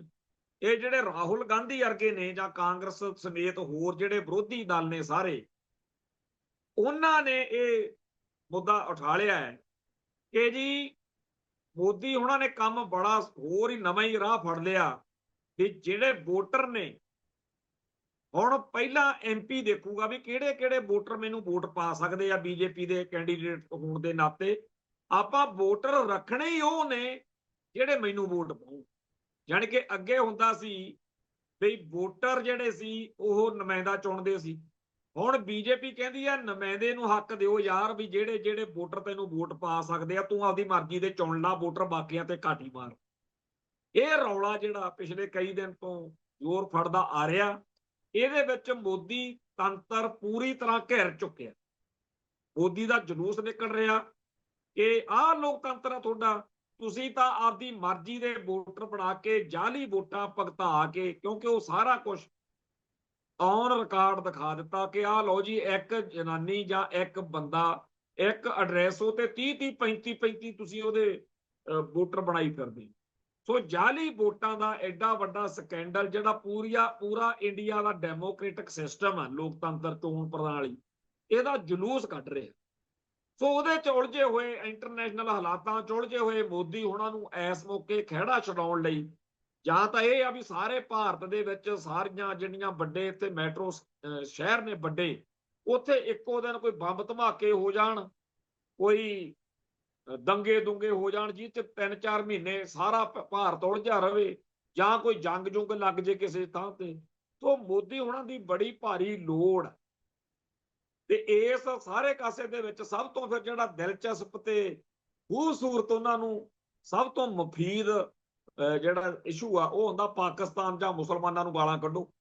ਉਹ ਫੌਜ ਦੇ ਮੁਖੀ ਨੂੰ ਤੇ ਰਾਜਨਾਥ ਨੂੰ ਅੱਜ ਕਹਿਤਾ ਉਹਨਾਂ ਨੇ, ਸਿਆਪਾ ਛੇੜਤਾ, ਹੁਣ ਅੱਗੇ ਗੱਲ ਜਿਹੜੀ ਆ ਉਹ ਤੁਰੇਗੀ। ਦੂਜੇ ਪਾਸੇ ਆ ਜਿਹੜਾ ਲੈਂਡ ਪੂਲਿੰਗ ਵਾਲਾ ਮਸਲਾ, ਇਹਦੇ ਤੇ ਮੋਦੀ ਵਾਲਾ ਜਿਹੜਾ ਉਹ ਕਿਸਾਨ ਸੰਘਰਸ਼ ਵਾਲਾ ਸੀ, ਉਦੋਂ ਇੱਕ ਨੈਰੇਟਿਵ ਜਿਹੜਾ ਸੀ ਉਹ ਚੱਲਿਆ ਸੀ, ਉਹ ਅੱਜ ਵੀ ਇਸ ਸਾਰੇ ਮਾਹੌਲ 'ਚ ਵੀ ਬਰਕਰਾਰ ਰਿਹਾ। ਸ਼ਹਿਰੀ ਜਿਹੜੇ ਲੋਕ ਨੇ ਲਾਲੇ, ਖਾਸ ਤੌਰ ਤੇ, ਚਾਹੇ ਉਹ ਪੰਜਾਬ ਦੇ ਆ ਤੇ ਚਾਹੇ ਉਹ ਬਾਹਰ, ਉਹਨਾਂ ਨੂੰ ਇਉਂ ਲੱਗਣ ਲਾ ਦਿੱਤਾ ਗਿਆ ਕਿ ਆ ਜਿਹੜੇ ਪਿੰਡਾਂ ਵਾਲੇ ਆ ਨਾ, ਪੱਗਾਂ ਦਾੜੇ ਵਾਲੇ, ਗਾਤਰੇ ਕਿਰਪਾਨਾਂ ਵਾਲੇ ਕਿਸਾਨ ਜਾਂ ਸਿੱਖ ਲੋਕ, ਇਹ ਬੜੇ ਮਾੜੇ, ਇਹ ਜ਼ਮੀਨਾਂ ਨੂੰ ਚਿੰਬੜੇ ਫਿਰਦੇ ਆ, ਆਤਮ ਹੱਤਿਆਵਾਂ ਕਰਨ ਵਾਲੀ ਖੇਤੀ ਨੂੰ ਚਿੰਬੜੇ ਫਿਰਦੇ ਆ, ਪਰ ਇਹ ਮੁਲਕ ਦਾ ਵਿਕਾਸ ਰੋਕ ਰਹੇ ਨੇ।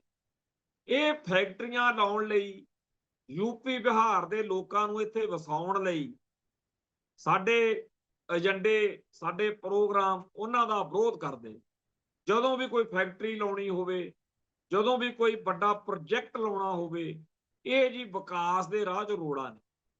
ਸੋ ਜਦੋਂ ਕਿਸੇ ਕੌਮ ਨੂੰ, ਕਿਸੇ ਭਾਈਚਾਰੇ ਨੂੰ ਮਾਰਨਾ ਹੋਵੇ, ਉਦੋਂ ਲੋਕਾਂ 'ਚ ਉਹਦੇ ਖਿਲਾਫ ਨੈਰੇਟਿਵ ਖੜਾ ਕਰਨਾ ਪੈਂਦਾ, ਵਰਤਾਂਤ ਸਿਰਜਣਾ ਪੈਂਦਾ।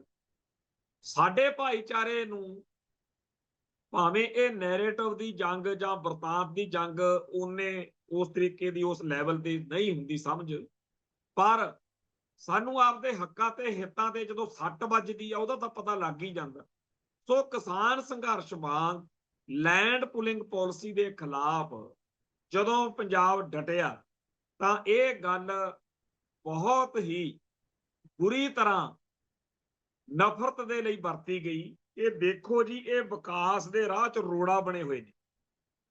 ਵਿਕਾਸ ਕੀ ਆ ਕਿ ਪੰਜਾਬ ਨੂੰ ਸਾਰੇ ਨੂੰ ਸੜਕਾਂ ਦਾ ਜਾਲ ਜਿਹੜਾ ਹੈਗਾ ਇੱਥੇ ਵਿਛਾ ਦਿਓ, ਜ਼ਮੀਨਾਂ ਇਹਨਾਂ ਦੀਆਂ ਖੋਲੋ। ਜਦੋਂ ਇਹਨਾਂ ਕੋਲੇ ਪੈਲੀਆਂ ਬੰਨੇ ਨਹੀਂ ਹੋਣਗੀਆਂ, ਖੇਤੀ ਪਹਿਲਾਂ ਹੀ ਇੰਨੀ ਗਲਤ ਬਣਾ ਦਿਓ ਬਈ ਲੋਕ ਕਹਿਣੇ ਤਾਂ ਖੁਦਕੁਸ਼ੀਆਂ ਦਾ ਰਾਹ ਵਾ। ਜਦੋਂ ਇਹਨਾਂ ਕੋਲੇ ਜ਼ਮੀਨਾਂ ਨਹੀਂ ਹੋਣਗੀਆਂ, ਫੇਰ ਦੇਖਾਂਗੇ ਇਹ ਕਿਹੜੀ ਸਿੱਖੀ, ਕਿਉਂਕਿ ਸਿੱਖ ਧਰਮ ਦੀ, ਸਿੱਖ ਸਮਾਜ ਦੀ, ਸਿੱਖ ਕੌਮ ਦੀ ਜਿਹੜੀ ਰੀੜ੍ਹ ਦੀ ਹੱਡੀ ਆ, ਉਹ ਕਿਸਾਨੀ। ਉਹ ਕਿਸਾਨੀ ਦੇ ਉਲਟ ਜਿਹੜਾ ਹੈ, ਉਹ ਮਾਹੌਲ ਸਿਰਜਣ ਦੇ ਲਈ ਭਾਰਤ ਸਰਕਾਰ ਬੜੇ ਯਤਨ ਕਰ ਰਹੀ ਆ।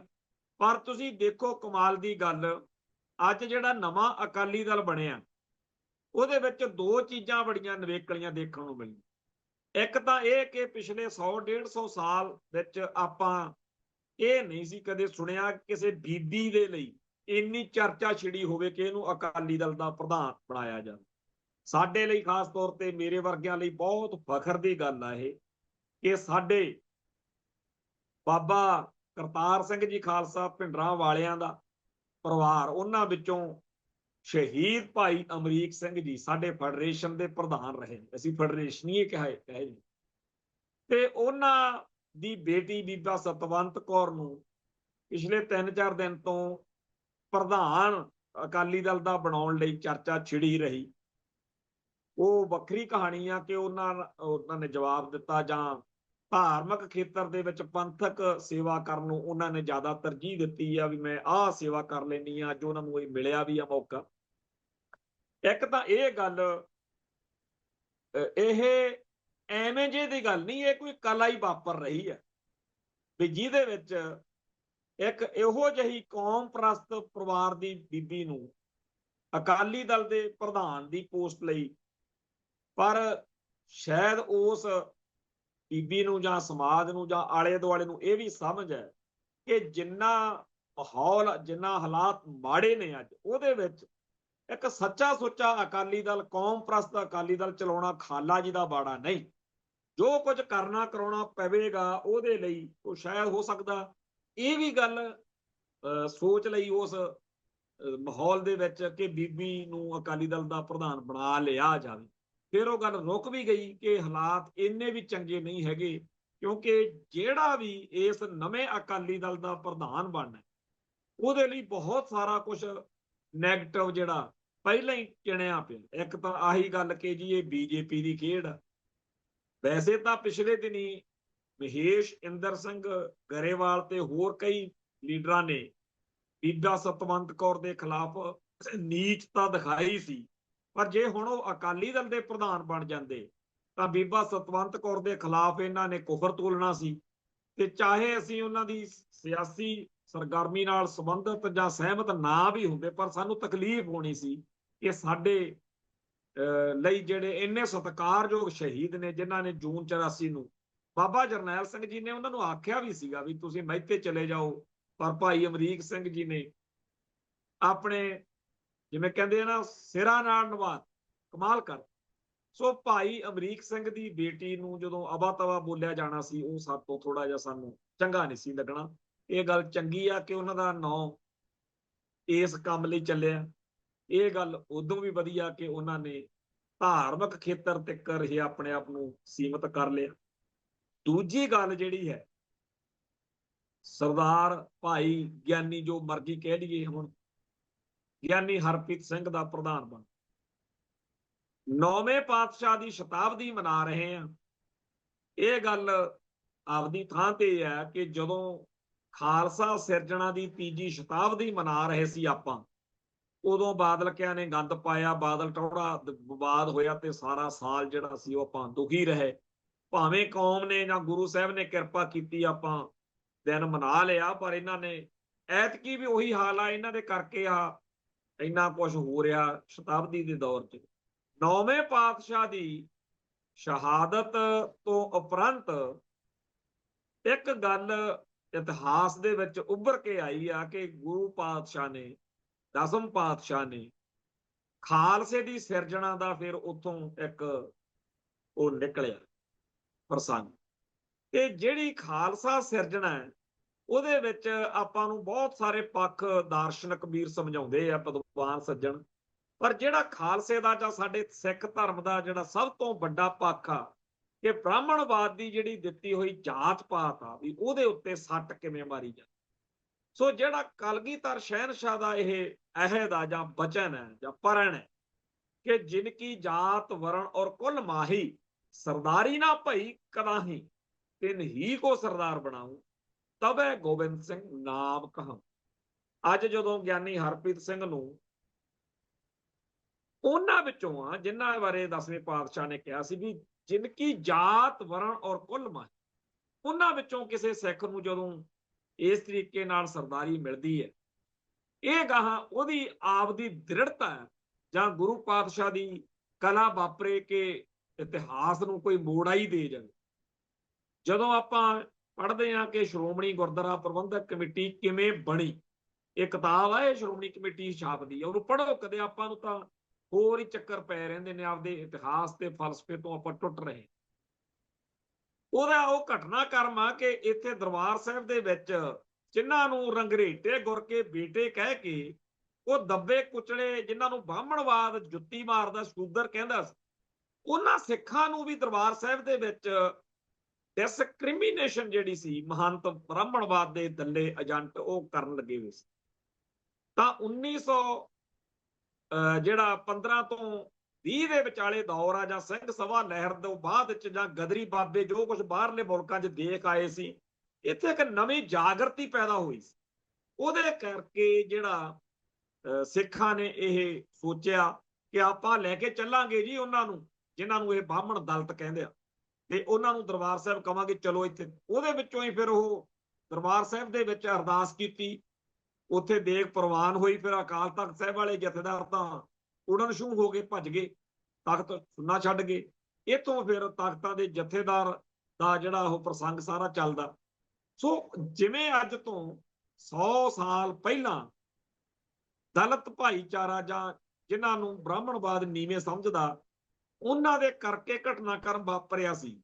ਅੱਜ ਗਿਆਨੀ ਹਰਪ੍ਰੀਤ ਸਿੰਘ ਦਾ ਪਹਿਲਾਂ ਜੋ ਬੀਤ ਗਿਆ ਸੋ ਬੀਤ ਗਿਆ। ਅੱਜ ਇੱਕ ਉਹਨਾਂ ਦੀ ਜ਼ਿੰਦਗੀ ਦਾ ਨਵਾਂ ਅਧਿਆਇ ਸ਼ੁਰੂ ਹੋਇਆ। ਸਾਰੇ ਖਾਲਸਾ ਪੰਥ ਦੇ ਸਰਦਾਰਾਂ ਨੇ, ਉੱਥੇ ਗਿੱਲ ਬਰਾੜ ਸੰਧੂ ਬੜੇ ਸੀਗੇ, ਸਾਰਿਆਂ ਨੇ ਜਿਸ ਤਰੀਕੇ ਨਾਲ ਗਿਆਨੀ ਹਰਪ੍ਰੀਤ ਸਿੰਘ ਦੇ ਉੱਤੇ ਹੱਥ ਰੱਖਿਆ, ਜਿਵੇਂ ਉਹਨੂੰ ਜਥੇਦਾਰ ਪ੍ਰਧਾਨ ਚੌਧਰੀ ਮੁਖੀ ਸਰਦਾਰ ਬੰਦਾ ਮੰਨਿਆ, ਇਹ ਬੜੀ ਵੱਡੀ ਗੱਲ ਹੈ। ਇਹ ਗੁਰੂ ਸਾਹਿਬ ਦਾ ਜਿਹੜਾ ਆਦਰਸ਼ ਆ ਉਹ ਲਾਗੂ ਹੋਇਆ।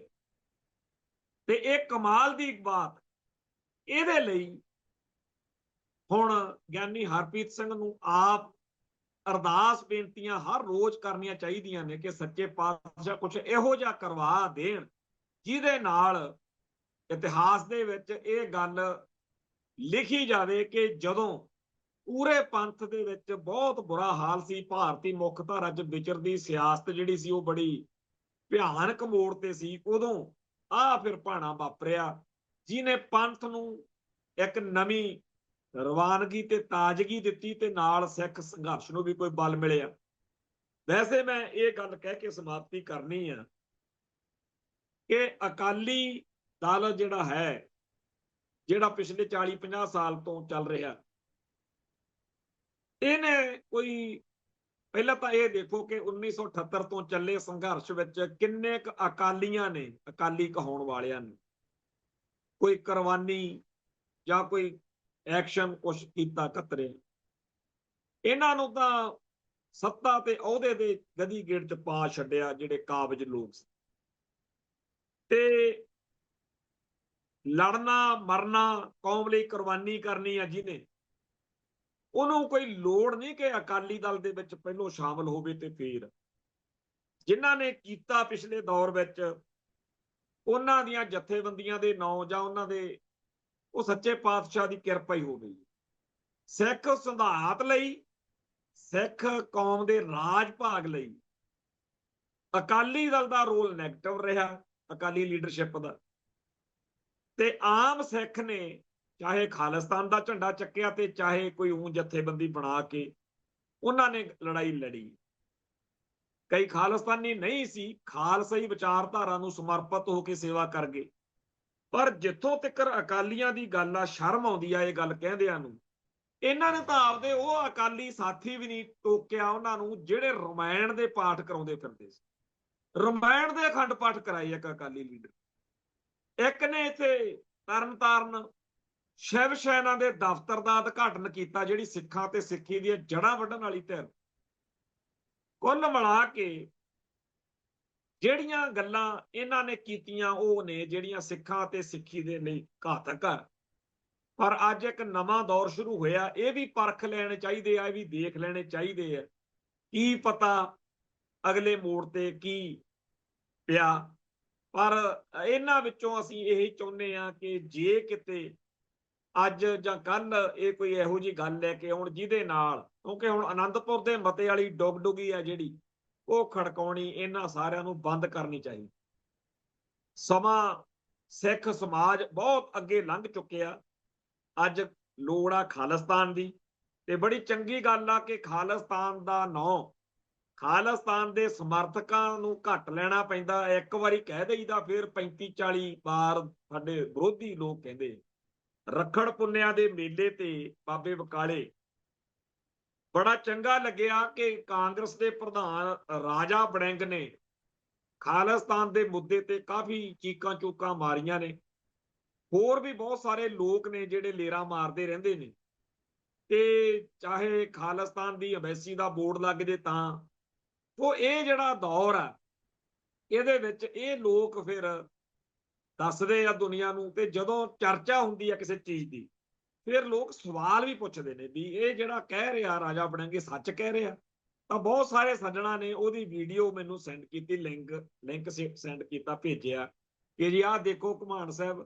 ਤੇ ਮੈਂ ਉਹਦੇ ਬਾਰੇ ਇਹੀ ਕਿਹਾ ਬਈ ਰਾਜਾ ਵੜਿੰਗ ਸਮੇਤ ਹਰ ਬੰਦੇ ਨੂੰ ਖਾਲਿਸਤਾਨ ਦੇ ਬਾਰੇ ਗੱਲ ਕਰਨ ਦੀ, ਆਪਦੇ ਸ਼ੰਕੇ ਜ਼ਾਹਿਰ ਕਰਨ ਦੀ, ਭਾਵੇਂ ਉਹਨੇ ਬੜੇ ਭੈੜੇ ਤਰੀਕੇ ਨਾਲ ਕੀਤੀਆਂ ਗੱਲਾਂ ਕਰੋ। Khalistan talk of the town, ਚਾਹੇ ਆਪਾਂ ਵਿਆਹ ਤੇ ਬੈਠੇ ਹੋਈਏ, ਚਾਹੇ ਮਰਗ ਦੇ ਭੋਗ ਤੇ, ਖੁਸ਼ੀ ਚ, ਘਰੇ ਆਪਾਂ ਡਰਾਇੰਗ ਰੂਮ ਚ ਬੈਠੇ ਹੋਈਏ, ਖਾਲਿਸਤਾਨ ਦੇ ਬਾਰੇ ਗੱਲਾਂ ਹੋਣੀਆਂ ਚਾਹੀਦੀਆਂ। ਹੱਕ ਚ ਕਰੋ, ਖਿਲਾਫ ਕਰੋ, ਹੌਲੀ ਹੌਲੀ ਮਾਹੌਲ ਸਿਰਜਿਆ ਜਾਵੇ। ਖਾਲਿਸਤਾਨ ਦੇ ਉੱਤੇ ਅਕਾਲੀ ਦਲ ਇੱਕ ਇਹੋ ਜਿਹਾ ਆਵੇ ਜਿਹੜਾ ਆਪਦਾ ਨਿਸ਼ਾਨਾ ਖਾਲਿਸਤਾਨ ਜਿਹੜਾ ਉਹ ਮਿਥੇ।